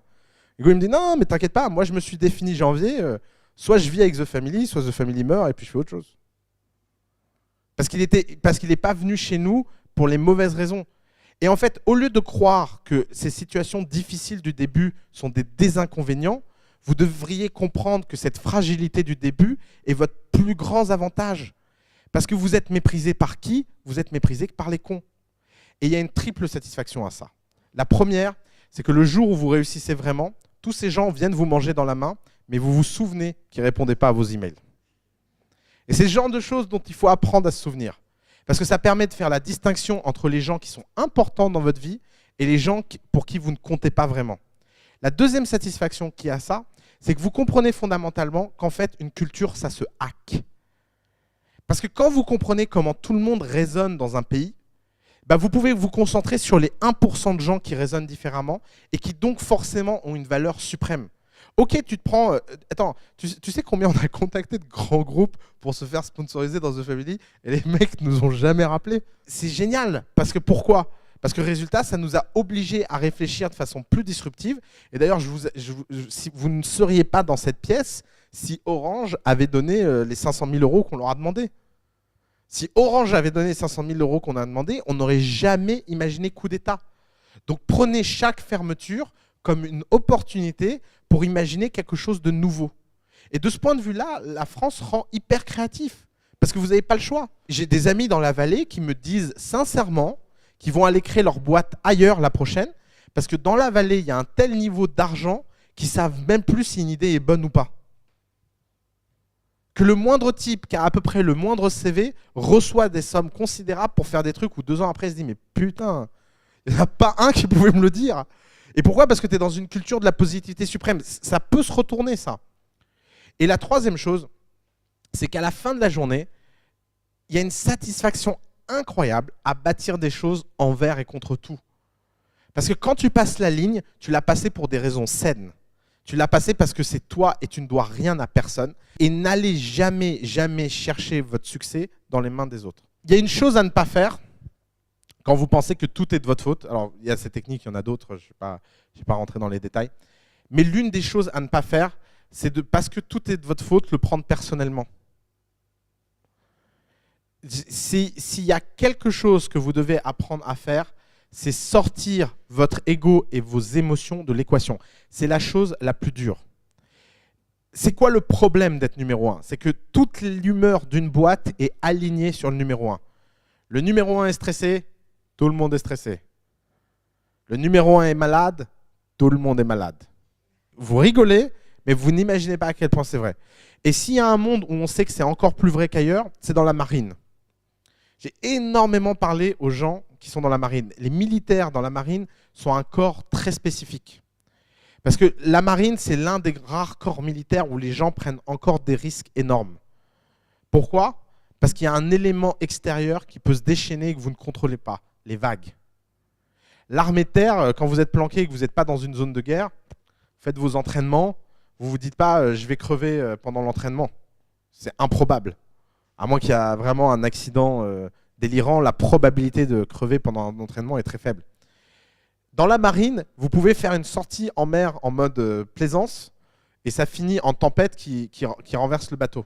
Même si les bateaux sont de plus en plus solides, etc., le risque reste en fait. Vous devez encore prendre des bonnes décisions, etc. Donc la marine, plus que toute autre forme d'armée, a beaucoup réfléchi à quelle était l'organisation sociale. Et tous les marins vous disent la même chose. Un bateau n'est que son capitaine. Un bateau n'est que son capitaine parce que l'humeur du capitaine se répercute jusqu'au type dans les cuisines qui fait à manger. Et je pense qu'une start-up, c'est la même chose. Pourquoi l'humeur du PDG d'EDF n'a pas d'impact sur le travail? Parce que c'est une organisation qui est trop grosse. Mais une start-up, comme les gens, il n'y a aucune différence entre le fait de travailler pour vous, être ami avec vous, vivre avec vous, venir les week-ends avec vous. Comme il y a un tel mélange des genres dans une start-up, que forcément votre personnalité affecte. Donc s'il y a quelque chose que vous devez apprendre à faire, c'est à maîtriser et contrôler vos émotions. C'est le moment où je vais vous dire à tous d'aller faire du yoga. Je ne sais pas si ça marche le yoga, mais si ça marche, faites-le. Hein. Enfin, franchement, si ça coûte que ça, il n'y a pas de problème. Mais quelle que soit votre façon de faire ça, trouvez votre façon. C'est peut-être, je sais pas, de hurler et d'évacuer les choses. Alors, hurler, évacuer les choses. C'est peut-être de faire du sport. Peu importe. Trouvez votre voie pour que vos émotions n'impactent pas le reste de la société. Et c'est terrible parce que c'est votre responsabilité la plus fondamentale d'aller bien. Si vous êtes du genre à avoir besoin de vacances régulières, prenez des vacances régulières. Si vous prenez des vacances régulières, tout le monde dans votre boîte prendra des vacances régulières. Si vous avez besoin de très bien vous payer, payez-vous très bien. Parce que vous avez une famille, parce que vous avez des enfants, parce que vous avez des coûts, parce que vous avez tout ça. Donc vous serez dans une organisation où les gens seront mieux payés que le marché. Sinon, ça crée de la jalousie et de la tension. Vous n'avez pas le choix. Vous devez aligner. Et tout est comme ça. Et il n'y a pas un choix qui est meilleur que l'autre. Vous savez, il y a des gens qui vous expliquent, moi ça me fait toujours rire, qu'une bonne boîte, c'est une boîte où un sou est un sou, on compte le moindre sou. Allez dire ça à Goldman Sachs. Vous croyez vraiment que si Goldman Sachs était en mode radin, il y a qui que ce soit qui viendrait travailler pour Goldman Sachs? Non. Parce que chez Amazon, quand l'obsession, c'est le retail et de gagner le moindre centime de marge, vous avez besoin que chaque personne qui rentre chez vous soit un obsédé et un radin. Quand chez Goldman Sachs, le seul but du jeu, c'est d'avoir les meilleurs pour rentrer dans les meilleurs deals, toucher les meilleurs coms, donner des salaires, donner des bonus et faire de l'excès, ça a un intérêt. Et je pense que c'est le message que les gens n'ont pas compris dans Wolf of Wall Street. C'est que quand vous essayez de faire une boîte où tout le monde est un arnaqueur, bah vous avez besoin que tout le monde vive une vie d'arnaqueur. Et d'ailleurs, je ne sais pas si vous l'avez vu, Wolf of Wall Street, mais il y a une scène qui est une vraie leçon de management de start-up. C'est la scène sur l'American Express et les dépenses qu'il a passées en corporate expense. Et il le dit à son père, il lui dit « Dad, it's fine. If this guy doesn't live like me, they will never do the job. » Parce qu'il y a un moment, tout ça n'est que des alignements. Mais tout ça, en fait, n'est qu'une question de logique et d'alignement. CEO et être numéro 1 d'une startup, c'est un job solitaire. Alors évidemment, vous avez des cofondateurs, ils sont plus ou moins formidables, etc. Mais il y a une différence entre les cofondateurs et vous. C'est que vous ne pouvez jamais partir. Jamais. À chaque round de financement, à chaque événement de croissance, à chaque événement de liquidité, c'est toujours le CEO qui sera mis dans la balance avec un nouveau vesting, avec un nouvel engagement, avec un nouveau blablabla. C'est le genre de position où, que vous le vouliez ou non, vous êtes à long terme condamné forever. C'est pour ça que je vous conseille toujours de faire une boîte qui vous passionne. C'est quand même plus sympa d'être condamné forever quand vous vous levez tous les matins dans un boulot que vous adorez.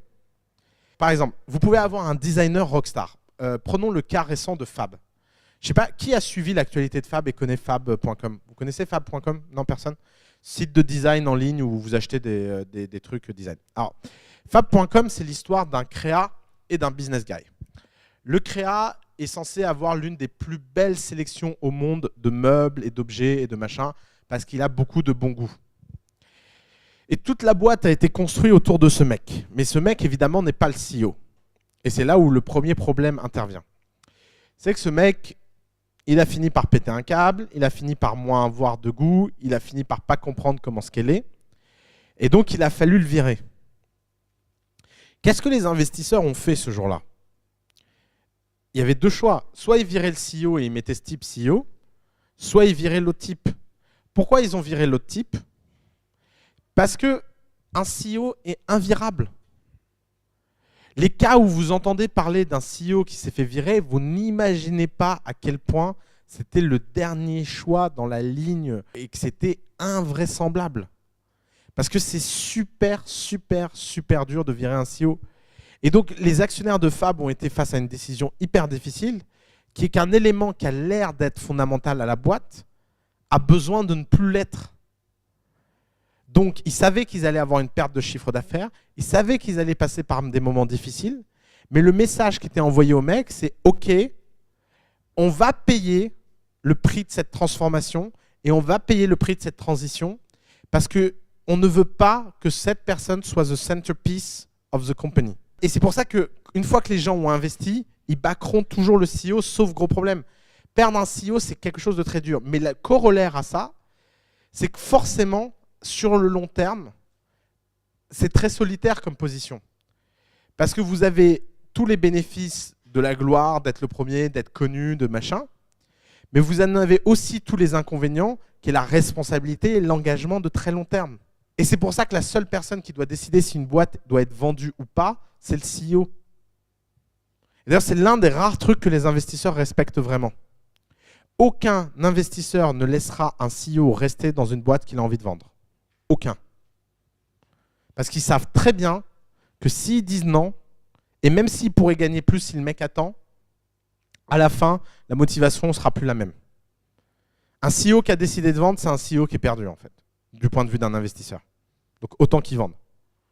Et ça, c'est l'un des rares trucs où même les investisseurs européens, avec leur faible culture de ce qu'est un entrepreneur, comprennent. Et c'est pour ça qu'ils laissent toujours ce droit au CEO. La vérité, c'est que, en fait, quand tu es CEO, tu prends un engagement de très très long terme. Et dans toute boîte où tu entends parler que le CEO ne prend plus sa place, ça veut dire qu'il y a eu un problème. Des fois, les transitions se font bien, parce que la boîte a de la chance. Mais c'est juste que quand le CEO part, d'un seul coup, tu redeviens une boîte à très très très très très haut risque pendant le moment de la transition. Alors des fois, ça se passe bien. En France, on a un cas très célèbre, c'est Deezer. Benassaïa s'est fait virer, ils ont été chercher Axel Dochez. C'était pas une décision facile, ils l'ont pas fait.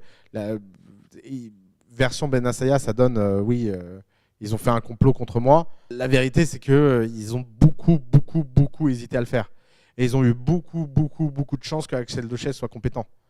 Et beaucoup de chance que la greffe prenne. Mais c'est comme une greffe d'organes.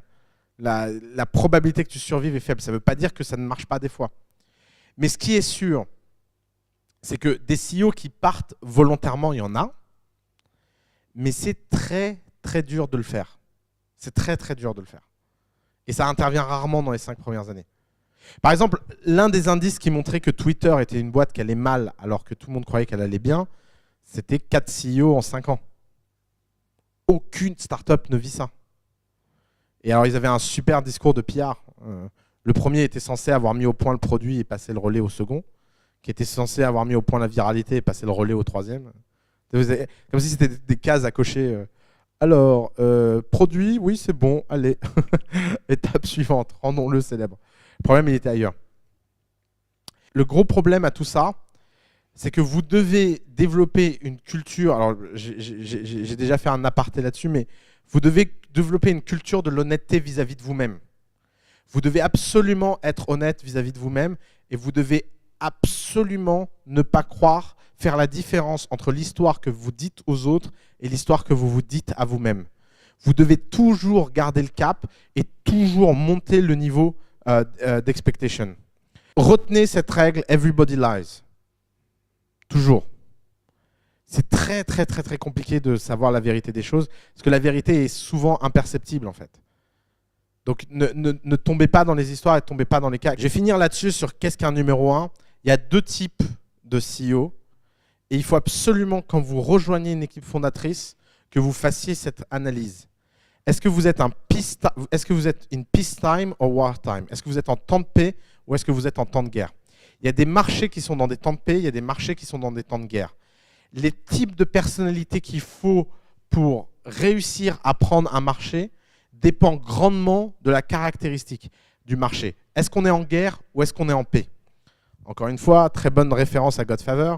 Quand Michael devient le don de la famille, il change de consigliere. Et il lui dit, Michael, je ne comprends pas, j'ai toujours bien servi ta famille, j'ai toujours été compétent. Et il lui dit, oui, c'est vrai, mais you're a peacetime consigliere. You're not a wartime consigliere. I need a wartime one. Donc ça, c'est très important de comprendre dans quel type de marché vous êtes. Si vous prenez par exemple le Bitcoin, vous voulez lancer une boîte dans le Bitcoin, vous devez être wartime. Vous voulez lancer une boîte dans le streaming de vidéos, vous êtes wartime. Vous voulez lancer une boîte dans le e-commerce, vous êtes wartime. Par contre, à l'inverse, si vous voulez lancer une boîte dans le software enterprise, vous êtes in peacetime. Si vous voulez lancer une boîte dans les méthodes de motivation personnelle et de développement personnel, vous êtes in peacetime. Pourquoi? Parce que c'est quoi la différence entre wartime et peacetime? C'est que dans wartime, toute société qui essaie d'émerger est mise en danger de vie par ses concurrents. Alors que peacetime market, les sociétés peuvent grandir et vivre dans un océan tellement vaste qu'elles ne touchent jamais leurs concurrents. Et ça, c'est très très important parce que le type de personnalité change. Si vous êtes dans l'accélérateur, vous êtes en wartime. Parce qu'à la fin, un seul gagnera. C'est aussi évident que ça. Les gens ne peuvent pas, dans un pays donné, aller dans plusieurs accélérateurs différents. À long terme, vous avez besoin de tuer tout le monde. C'est comme Highlander, quoi. Parce qu'à la fin, en fait, il y a un seul modèle qui prendra les meilleurs et les meilleurs iront chez les meilleurs. Donc ça, c'est très important. Alors, c'est assez simple de se représenter la différence entre un peacetime CEO et un wartime CEO. Les peacetime CEO sont des gens qui construisent, sont structurants et pas très violents. Les wartime CEO sont extrêmement rapides, violents et ils font plus d'erreurs que les peacetime CEO. Imaginez, si vous êtes dans le software enterprise, à quel point il faut être policé comparé à être dans Uber, par exemple. Vous imaginez si le mec qui dirigeait Uber était un gentil garçon? Il se ferait étrangler, stranguler, écorcher vif avant même en fait, d'avoir conquis n'importe quel pays. Alors qu'à l'inverse, si le CEO d'Algolia avait la personnalité d'Uber, aucun développeur du monde n'installerait jamais Algolia. Vous voyez le point. Alors, ça c'était le grand 1. C'est qu'est-ce que ça coûte et qu'est-ce que ça fait un CEO. Grand 2, c'est pourquoi vous pouvez échouer dans cette mission. Il y a plusieurs raisons d'échouer. La première, c'est que vous vous rendez compte que vous n'avez pas en fait envie d'être CEO. Et si vous vous rendez compte de ça, essayez de préparer la transition le plus rapidement possible. Et surtout, posez-vous la question le plus fondamentalement possible. Est-ce que j'ai les qualités et est-ce que j'ai l'envie de l'être? Très, très, très important. La deuxième raison qui font que les CEO peuvent échouer, c'est que le conseil d'administration ou les investisseurs au sens général paniquent. Il y a une petite crise, ça ne va pas, et tout le monde panique. Quand l'entourage panique, ça peut être très très dangereux. C'est pour ça que la première chose qu'il faut obtenir en tant que CEO, c'est apprendre la communication formelle. Il faut apprendre à communiquer pour toujours garder les gens dans la ligne. La communication, c'est la chose la plus importante pour que les problèmes n'aient pas l'air catastrophiques. Évidemment, ça ne veut pas dire cacher ces problèmes, ça veut simplement dire que les gens en ont tellement conscience que ça paraît être la norme. Si vous passez des mois et des mois à ne jamais communiquer sur aucun des problèmes et à un moment vous commencez à communiquer sur des problèmes, les gens vont se dire « merde, il se passe quelque chose de bizarre ». Si vous communiquez souvent sur vos difficultés mais que les gens se voient que vous les résolvez à chaque fois, les gens paniquent beaucoup moins face à des grosses difficultés. parce que ça a l'air d'être beaucoup plus la norme. Donc apprenez la communication.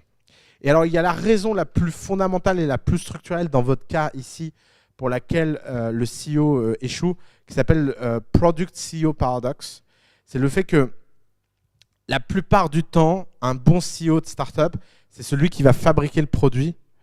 Mais quand vous passez d'une startup à une entreprise, c'est très très dur de rester CEO. Et en fait, c'est sans doute le moment où c'est le plus facile de faire la transition, si vous la faites tôt. Donc, posez-vous la question très rapidement. Une fois que vous êtes passé de 0 à 1, est-ce que vous avez envie de passer de 1 à N? Est-ce que vous avez envie de rentrer dans cette logique? Est-ce que vous avez envie de rentrer dans ce processus extrêmement dur? La meilleure transition au monde, c'est LinkedIn. Reid Hoffman, il est vraiment très très bien parti. Il a fait venir quelqu'un de très bon pour prendre la suite quand il avait l'impression que le produit était stable. Mais le gros problème à ça, c'est qu'il n'y a qu'à voir le rythme d'évolution du produit LinkedIn. On a vraiment l'impression chez LinkedIn que personne ne s'occupe du produit. C'est un vrai souci en fait. La meilleure façon de régler tous ces cas, quand vous grossissez, alors là on parle déjà de...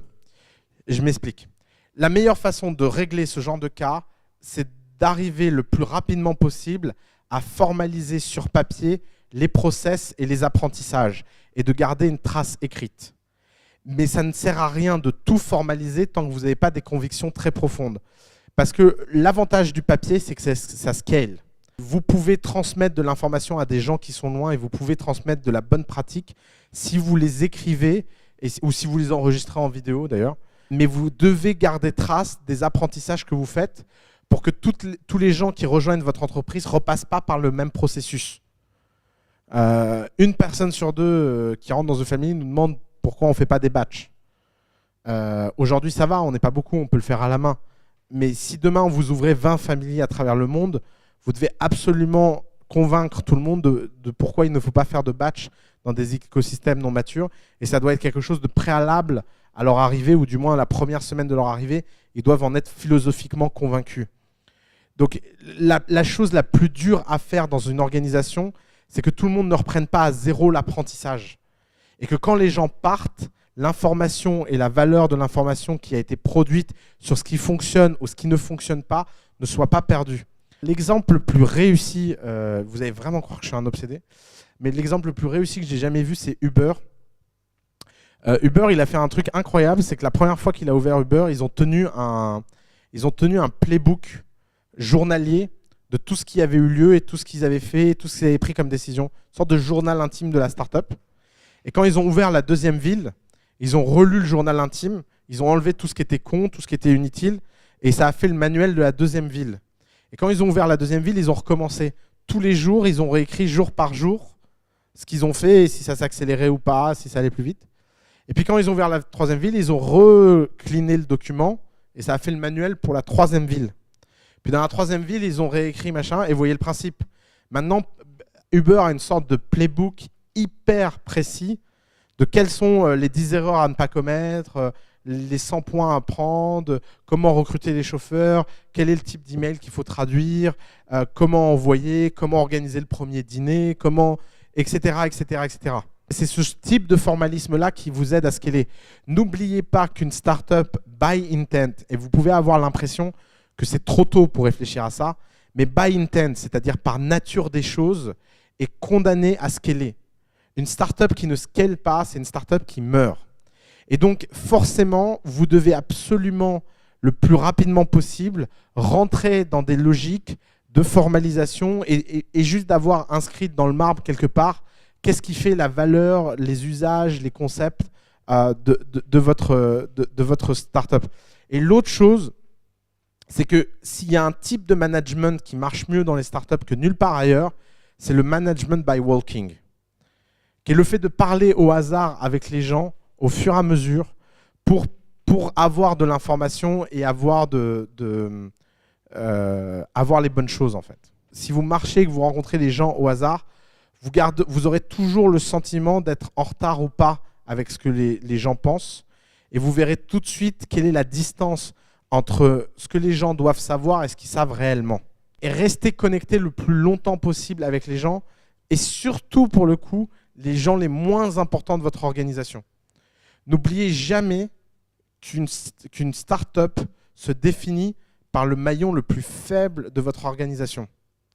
La personne la moins compétente de votre organisation et qui a sans doute le travail le moins important, si cette personne comprend ce que vous faites et les missions de ce que vous faites, c'est bien plus important que un des top exécutifs que vous embauchez et que vous payez très cher le comprenne. Pourquoi? Parce que l'impact négatif peut venir de ce genre de gens. Si ce genre de gens se déconnectent avec la mission et le cœur de votre structure, ils créent en fait les interférences avec l'extérieur. Vous savez, notre femme de ménage nous envoie des startups.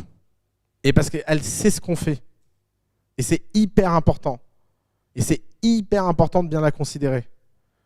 Et la dernière fois, elle nous a amené une boîte pour qu'on regarde. Alors évidemment, malheureusement, ce n'est pas une boîte qu'on allait prendre. Mais rien que l'action était une possibilité dans sa tête, montre que ça va, la distance est à peu près respectée. Vous devez faire très très attention à ça. Alors, évidemment, comme vous l'avez vu, la position de numéro 1 est très compliquée.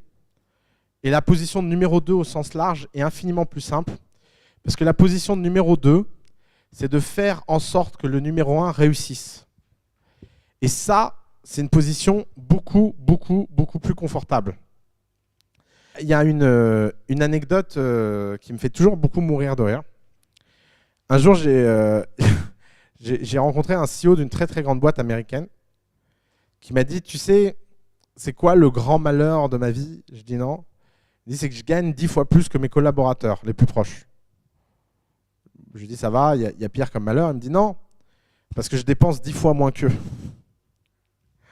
Sous-entendu, c'est génial, j'ai un super salaire, mais j'ai jamais de temps en fait. Et en fait, il en était très content, c'était une boutade.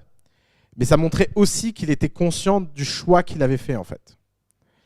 Et ça, c'est un choix hyper important, c'est que, l'oubliez jamais, les gens peuvent vivre leur vie. Vous, la seule façon de vivre votre vie, c'est de vendre votre boîte. Et ça, c'est le point le plus important à comprendre. Les numéros 1 ont une seule façon de pouvoir vivre leur vie, c'est de vendre leur boîte. En tant que numéro 2, il y a plein de mécanismes pour s'en sortir.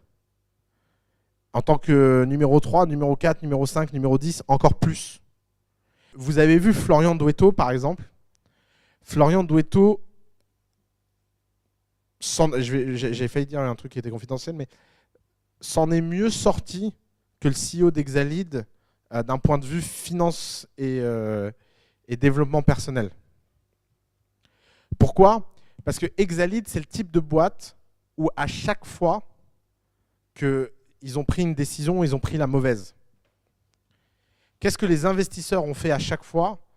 Ils l'ont puni lui sur ses actions. Parce que c'est lui qui avait la responsabilité. Et qu'est-ce qui est arrivé aux actions de Florian Douetto? Elles n'ont jamais changé. Elles ont même augmenté. Parce que les investisseurs ont dit au CEO que des types comme Florian Douetto risquaient de quitter la boîte s'ils n'étaient pas bien payés. Parce que de toute évidence, ce CEO ne prenait pas les bonnes décisions. Donc vous avez la liberté de pouvoir prendre des décisions. Mais le problème, c'est que ça implique comme corollaire que quand des mauvaises décisions sont prises, ce sera toujours vous qu'on verra comme responsable des emmerdes. Et alors, si vous voulez apprendre cette histoire de posture entre numéro 1 et numéro 2, il y a une série d'éducation incroyable sur le sujet. C'est Camelot. Parce qu'en fait, c'est quoi Camelot? C'est l'histoire d'un roi qui est entouré de types qui foutent rien de la journée, qui lui rendent la vie complètement dingue et qui le rendent responsable en fait de tout ce qui ne va pas. Et il finit par craquer et se dire ras-le-bol, je vais aller, je vais rendre ma couronne et je vais plus être roi. Et c'est assez fascinant parce qu'il y a une scène incroyable que j'ai dû voir des dizaines et des dizaines de fois.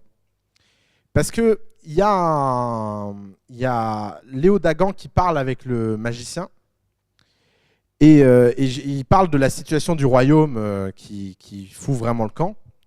Et Léo Dagan dit, vous savez, au fond, je le blâme pas tant que ça, le roi, parce que moi, ma posture, elle est géniale. Je peux venir et râler et gueuler que rien ne va, Mais quand il y a une emmerde, c'est pas pour Bibi les emmerdes, c'est pour l'autre. Et le magicien dit, ah ça, m'en parlez pas, le pouvoir, moi, jamais.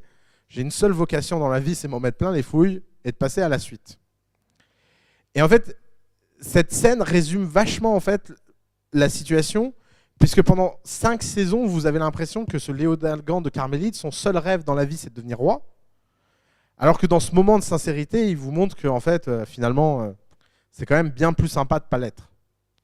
Ce qui ne l'empêche pas d'ailleurs, quand il y a une opportunité, d'essayer de le devenir. Mais ça, c'est encore autre chose. C'est le rapport bizarre que les gens ont à l'émission.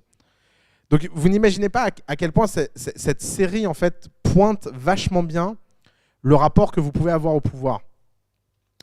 Mais le rapport que vous devez avoir au pouvoir, c'est un rapport de choix. Si vous faites le choix d'être le leader, vous faites donc le choix de délivrer et de réussir à apprendre tout ce qu'il faut apprendre au quotidien pour devenir meilleur. Mais c'est ce choix-là que vous devez faire. Vous pouvez aussi très bien faire le choix de vous dire que vous allez vous mettre à disposition des autres. Et une des choses qui me fascine le plus dans Coup d'État, dans The Family, c'est que je suis bombardé à longueur de journée par des gens qui m'expliquent qu'ils ont une idée et qui veulent trouver des gens pour les aider à concrétiser cette idée. Pourtant, ce serait bien plus rationnel d'être bombardé à longueur de journée par des gens qui me contacteraient en me disant « Voilà, je suis un mec hyper compétent, je suis hyper bon, et j'ai envie de me mettre au service de quelqu'un ayant une vision incroyable. » Et ça, il n'y en a pas, et c'est vraiment dommage. Parce que si vous regardez sur Terre, combien il y a de numéro 2 qui sont heureux, qui ont réussi, gagné plein d'argent et fait ce qu'ils avaient envie de faire dans leur vie, en proportion, en nombre et en volume, ils sont bien plus importants que les numéros 1. Et cette obsession qu'on a de croire que faire des projets, ça veut forcément dire être le leader, c'est une obsession qui est simplement due au fait que la plupart d'entre nous, on n'a pas réglé le problème d'ego qu'on avait dans la prime enfance. Et alors, ça passe très souvent par le fait d'avoir été numéro 1 et d'avoir raté. Et donc après, ça vous libère. Vous dites, ouais, c'est bon, j'ai été numéro 1, j'ai vu ce que c'était. En fait, c'est pas si satisfaisant que ça. Mais c'est vraiment dommage. Vous n'imaginez pas, par exemple, pour chaque business guy, et je sais qu'il y en a dans la pièce, et je vous parle, pour chaque business guy ayant une fameuse idée, et qui cherche quelqu'un pour la réaliser techniquement, et qui en plus, avec cette idée, ils n'ont même pas un lien organique, on va dire. Encore, si vous avez une idée que vous ne savez pas la réaliser, mais vous avez un lien organique avec cette idée. Vous êtes médecin et vous voulez faire un truc dans le médical. Vous avez un lien organique. Que vous sachiez coder ou pas coder, ce n'est pas le problème. Par contre, regardez le nombre de gens qui ont une idée, qui sont incapables de la réaliser et qui en plus n'ont pas de lien organique avec cette idée, parce que ce qui y sont et ce qu'ils font n'a aucune influence par rapport à cette idée. Ouais, j'ai une super idée, mais il faut des gens qui comprennent la technologie, moi j'y comprends rien. Et d'ailleurs, la seule valeur du truc, c'est de comprendre la technologie. Il faudrait que je trouve un stagiaire pour travailler pour moi gratuitement, ce serait cool. Parce que bon, j'ai quand même la vision. C'est pas possible.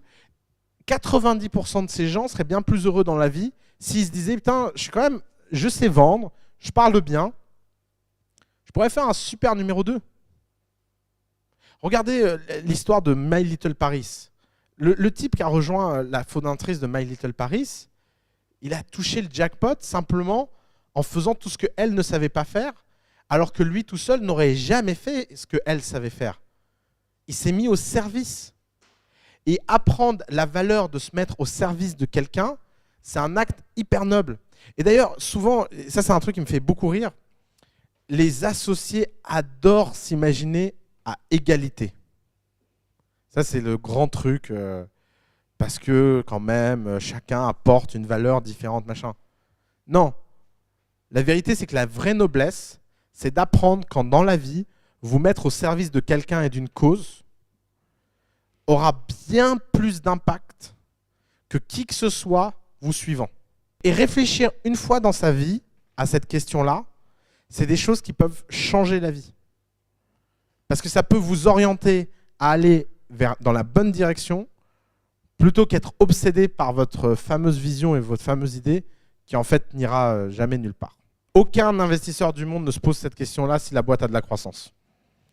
Si tu as ce que j'ai appelé la life metric dans un autre cours, si ta life metric est bonne, tu peux faire ce que tu veux.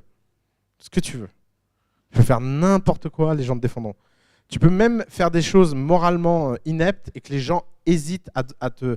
Regardez récemment l'histoire de Radium One. Vous avez entendu cette histoire affreuse? Vous avez un type qui a été pris en flagrant délit, en vidéo de surveillance, en train de frapper sa petite amie et carrément d'essayer de la tuer. Il l'a menacé de mort plusieurs fois. Et tu as quand même les investisseurs qui ont hésité à virer le mec. Et il a fallu que ça devienne une histoire de PR énorme. Et pourquoi? Parce que le type est super bon à gagner de l'argent. Et moi, je ne comprends même pas que les types aient hésité une seconde. J'aurais été l'investisseur, mais j'aurais jamais voulu avoir affaire à ce type. Mais en fait, dans la situation, je ne pense pas que les investisseurs soient des mauvais, en fait. Je pense juste que c'est hyper dur à vivre de l'intérieur, ce genre d'histoire. Parce que de l'intérieur, tu dois te dire, mais merde, bon, si ça se trouve, en fait, c'est pas lui sur la vidéo, vérifions.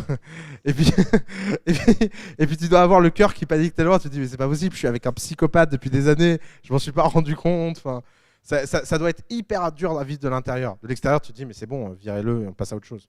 Beaucoup d'entrepreneurs croient que le but des investisseurs, c'est de les remplacer. Mais il y a vraiment que les très, très, très mauvais investisseurs qui essaient de faire ça, quoi. Enfin, c'est pas une pratique courante, quoi. Et en pratique, j'ai jamais vu quelqu'un réussir à se motiver pour un concept.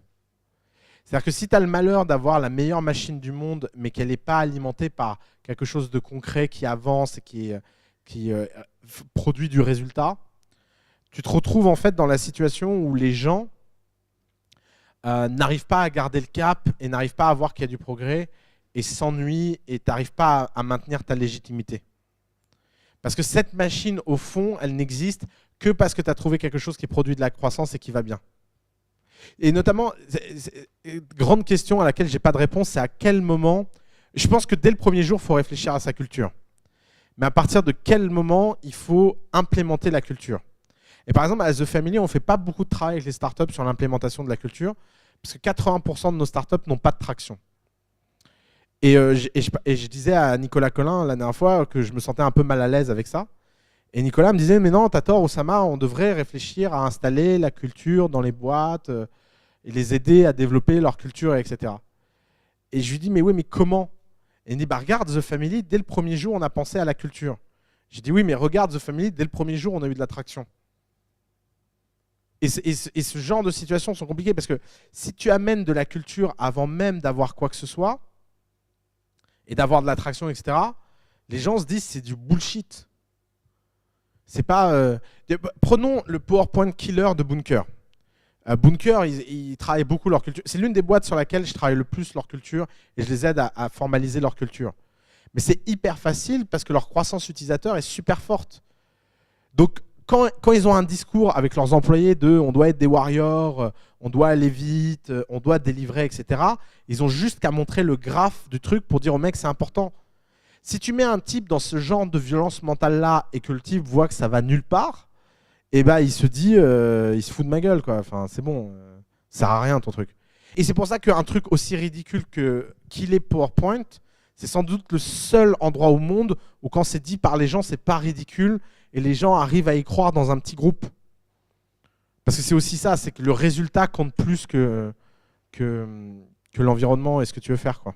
Pour voir l'entrepreneuriat, un bon entrepreneur, c'est un entrepreneur qui connaît les cartes qu'il a en main et qui joue avec les cartes qu'il a en main plutôt qu'avec les cartes des autres. Et c'est dingue de voir tant d'entrepreneurs qui jouent avec les cartes de quelqu'un d'autre. Arrêtez de croire que l'entrepreneuriat, c'est un jeu de conviction. L'entrepreneuriat, c'est un jeu de résultats. Soit vous avez du résultat et on peut vous apprendre à bâtir de la conviction au-dessus de votre résultat, mais 0 fois l'infini, ça reste 0. C'est le gros problème. Vous devez absolument avoir le début de quelque chose. On a une société là, actuellement dans The Family, on les aide à lever 25 millions. Ils sont absolument pas dans la situation où ils méritent 25 millions. C'est un travail de pitch énorme. Mais ils en méritent bien au moins 5 ou 10. Et pourquoi on veut passer à 25 millions? Parce que si on passe à 25 millions, on marque une case énorme et on marque une réussite énorme. Et tu vois où peut venir le travail de conviction. Le travail de conviction, c'est, écoute, si tu regardes les chiffres, ça vaut 5, mais je vais te mettre 25 parce que je vais te convaincre qu'en fait, c'est encore plus impressionnant que les chiffres. Mais s'il n'y avait pas les chiffres, il n'y aurait rien, en fait. Parce que qu'est-ce que tu veux discuter avec quelqu'un en partant de zéro? C'est cette dualité-là entre conviction et chiffre qui produit le résultat. Malheureusement, le risque, c'est si tu prends tout ça personnellement, c'est la cata. Mais je ne sais pas comment faire autrement. C'est justement le grand point, c'est qu'il faut réussir à gagner cette psychologie du « tout est de ma faute, donc ce n'est pas grave », qui est très contre-intuitif en fait. Et ne prenez pas mal ce que je vais dire à ce moment-là. Mais là, pour le coup, toute femme sur Terre a aujourd'hui, en l'état actuel, un retard sur ce sujet-là par rapport à tout homme. Pour une raison très simple, c'est qu'à aucun moment dans l'éducation des petites filles, on leur explique que ce qu'elles font, c'est pas de leur faute. Alors que les petits garçons, sans problème, quoi. J'ai vu cette semaine une vidéo complètement dingue où un type a filmé la façon dont les papas parlent au ventre de la mère enceinte quand tu leur dis si c'est une fille ou un petit garçon et évidemment tu leur mens.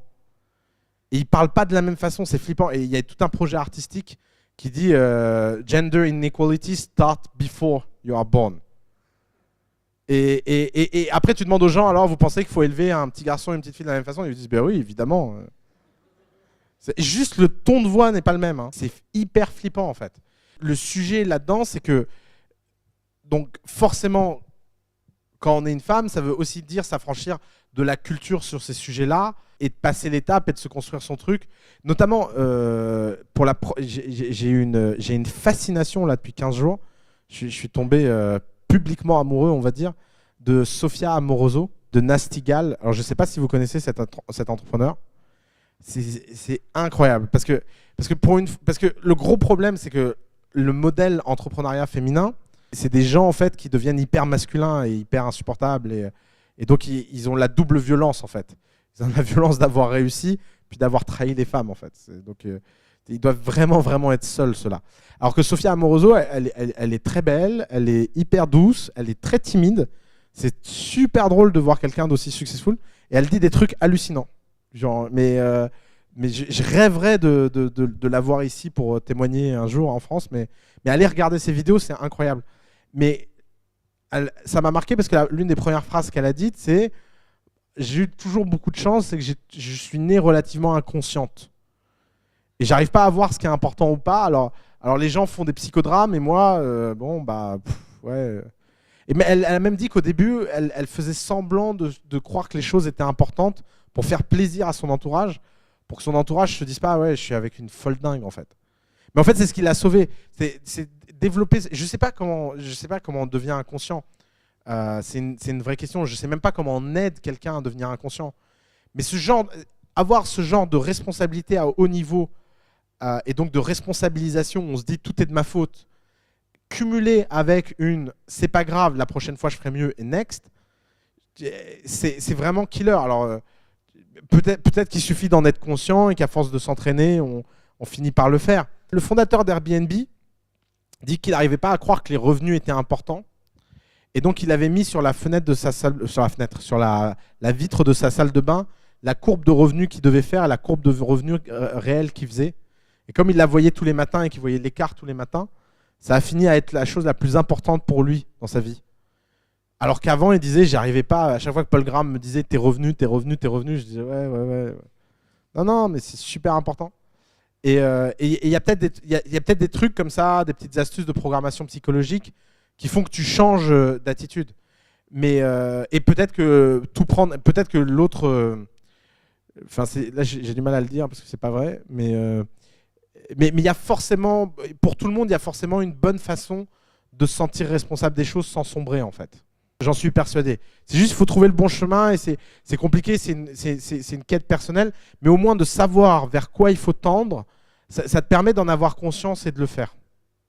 En fait, la paranoïa, c'est de croire que ce qui va t'arriver de vraiment grave, c'est pas ce que tu fais toi, mais ce que l'extérieur te fait. Donc tu restes toujours sur la brèche en étant meilleur. Exactement. Mais bien sûr. Parce que pourquoi il faut être paranoïaque? Parce que comme ça t'oblige à être meilleur, ce qui fait que quand ça viendra de l'extérieur, ça ne te touchera pas. Et c'est le défaut de paranoïa qui fait que tu n'as pas vu venir l'extérieur et que les choses que tu ne contrôles pas te heurtent. Et c'est pour ça que je dis que c'est de ta faute, l'extérieur. Si ta boîte sombre dans un tsunami, c'est que tu n'avais pas assez d'argent sur ton compte, en fait. Donc au final, c'est peut-être de ta faute, même si c'est un élément extérieur. Encore une fois, tout dépend de la nature du feedback que tu donnes. Si tu donnes un feedback permanent et que tu ne sais pas voir ce qui est important et pas important, bah, tu le fais mal et tu tombes dans le micromanagement absurde. C'est-à-dire que tu as demandé à quelqu'un d'écrire un texte et tu vas passer plus de temps à parler de la ponctuation plutôt que de parler du sens du texte qui a été écrit. Par contre, donner le feedback en expliquant au type que de toute évidence, le texte est à côté de la plaque par rapport à ce que philosophiquement ce texte représente pour l'avenir de ta boîte, ça, c'est pas du micromanagement et tu viens de gagner une session de pédagogie, en fait. Et une session de pédagogie a deux sens. Parce qu'encore une fois, tu apprends autant que tu n'apprends, en fait. Donc, ce feedback permanent, en fait, permet de ne parler que des sujets importants. Et c'est ta discipline à toi de savoir parler des choses importantes et de savoir qu'est-ce qui est... Et il y a une bonne façon mentale, hein, c'est qu'est-ce qui est utile et qu'est-ce qui est agréable. Tout ça tombe dans des choses culturelles, mais par exemple, ne pas avoir la gratification facile, ça peut aider dans ce genre de choses. Parce que comme les gens ont tendance à se contenter de peu, si tu n'as pas la gratification facile, bah, ça monte toujours le niveau. Parce que comme tout le monde cherche toujours à un moment ou à un autre une gratification, ça pousse mécaniquement le niveau vers le haut. Les Américains, ils ont un truc qui s'appelle le shit sandwich. C'est une technique de management à deux balles. C'est tu dis toujours quelque chose de bien avant de dire ce qui va mal. Et une tranche de pain, une tranche de merde, une tranche de pain, une tranche de merde. J'y crois pas du tout à cette histoire. Parce que quand tu es face à des gens vraiment intelligents, ils le prennent mal, en fait. Moi, je pense que le feedback, ça concerne que ce qui va pas, ce qui va, les gens doivent le voir. Et alors, je pense qu'une start-up ne devrait célébrer que l'exceptionnel. C'est-à-dire que quand tu as quelqu'un qui a fait quelque chose qu'il n'aurait pas dû faire et qui est incroyable, ça se célèbre. Et d'ailleurs, il faut avoir le sens de la micro-célébration. Nathanaël, ici, m'a fait une remarque qui m'a fait intérieurement mourir de rire. Il me dit « Ouais, cette famille, c'est un truc marrant. Ça fait des mois que j'organise les Barbare Attack sans problème. Il n'y a personne qui m'a jamais dit merci et bravo. Et puis j'ai écrit un blog post dans la nuit et tout le monde me félicite en me disant « Nathanaël, t'es une star » parce que le blog post a eu plein de vues. Mais le blog post était un phénomène exceptionnel. Je lui ai dit « C'est bien le minimum qu'on attend de toi que les Barbare Attack. » Si à chaque Barbare Attack, il y avait un PDG qui venait, je lui aurais dit bravo. S'il y a juste notre réseau qui vient, que les tables sont installées, que les gens ont été prévenus et le truc, ça mérite absolument pas nos félicitations et c'est cool, c'est bien. Et c'est ce qui justifie d'ailleurs qu'il n'a pas été viré. C'est dans ce sens-là. Donc, toute cette histoire de positivité du feedback, en fait, n'a pas grandement de sens parce que c'est pas des moments d'apprentissage. Si tu dis à un type installe les chaises et qu'il les installe bien, le fait de lui avoir dit bravo, les chaises sont installées, tu n'as fait que perdre ton temps. Tu aurais peut-être dû déjà passer à l'étape d'après, c'est qu'est-ce que tu peux faire de mieux que d'installer des chaises, tu vois. Et c'est toujours en fait cette logique du Excelsior qui est que tu dois être dans un environnement où les gens ont toujours envie de se dépasser. Et c'est dur, hein, c'est très dur d'amener les gens à se dépasser parce que pour se dépasser, il faut prendre des risques. Et donc ça suppose aussi que les feedbacks, et alors ça c'est un point qui est très dur à comprendre, c'est qu'un feedback négatif ne veut pas dire que ça remet en cause la place de quelqu'un dans ta boîte.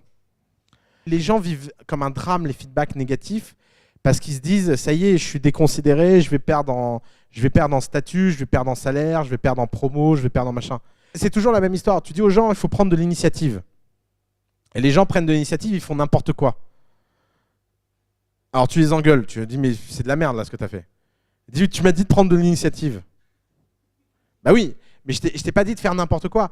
Par contre, tu devrais me remercier de t'avoir laissé prendre de l'initiative, d'avoir fait n'importe quoi et de te laisser la possibilité de reprendre de l'initiative à nouveau. Mais si tu refais à nouveau n'importe quoi, tu t'en prendras à nouveau plein la tronche. Parce qu'il n'y a pas de raison que tu t'en prennes pas plein la tronche quand tu fais pas. Et quand tu feras juste, que tu auras pris de l'initiative et que tu feras juste ton travail et que ça n'a rien d'exceptionnel, bah en plus, les félicitations seront l'air de rien hyper anecdotiques. Donc c'est pas facile à comprendre, c'est pas facile à vivre, mais c'est le seul type d'environnement qui peut pousser les startups à produire des choses. Il ne faut pas oublier qu'une startup, c'est quand même un environnement où il n'y a pas de moyens, il n'y a pas de... C'est la fameuse histoire du j'embauche un directeur marketing qui est une star, et le type arrive et ne sait rien faire parce que la seule chose qu'il sait faire, c'est dépenser les budgets marketing. Et donc d'un seul coup, le type n'est plus une star en fait. Il est juste en fait le énième type qui ne sait pas quoi faire pour rendre ton produit connu. L'une des différences fondamentales entre une entreprise et une startup, c'est que les gens qui travaillent dans une entreprise sont là pour maintenir l'entreprise en vie et faire ce qu'elle a toujours fait, alors que dans une startup, les gens sont là pour délivrer de façon exceptionnelle, pour permettre que quelque chose qui est impossible devienne possible. Et donc ça suppose de surperformer.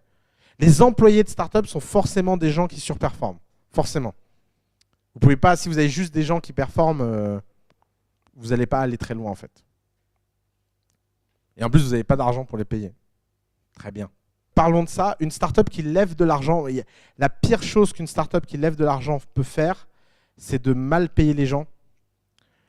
Si par exemple, en payant mal les gens, vous tenez 24 mois, et qu'en payant mieux les gens que le marché, vous tenez 12 mois, une startup devrait payer 12 mois et pas 24. Parce que c'est ce qui permettra peut-être d'amener quelqu'un qui, au bout de 6 mois, aura une performance qui permettra de gagner l'argent permettant de tenir à l'infini. Vous voyez le raisonnement. N'optimisez jamais votre argent dans une startup. Jamais. N'allez jamais à l'économie. Récemment, il y a une startup qui vient me voir et me dit « Ah ouais, le ticket pour Hackers on the Runway, il est super cher. » Et pourtant, j'ai vachement besoin de rencontrer tous les gens dans ce truc.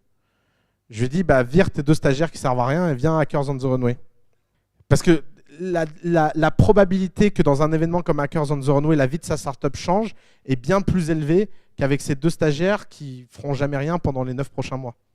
Alors, par contre, ça veut aussi dire qu'en 24 heures, il saura si ça marche ou pas ce qu'il fait, alors qu'avec les 2 stagiaires, il mettra 9 mois. Parce qu'effectivement, il me dit oui, mais si ça se trouve, je vais prendre mon ticket et ça va rien me rapporter. Je dis oui, si tu prends ton ticket et que ça va rien te rapporter, c'est-à-dire que ta boîte vaut rien et au moins autant le savoir en 24 heures plutôt qu'en 9 mois. Mais pourquoi? Parce qu'il est dans une logique budgétaire de ah, bah, j'essaie d'économiser sur le prix de ce que je fais. C'est toujours la même histoire. On ne devrait pas optimiser son argent, on devrait optimiser son temps.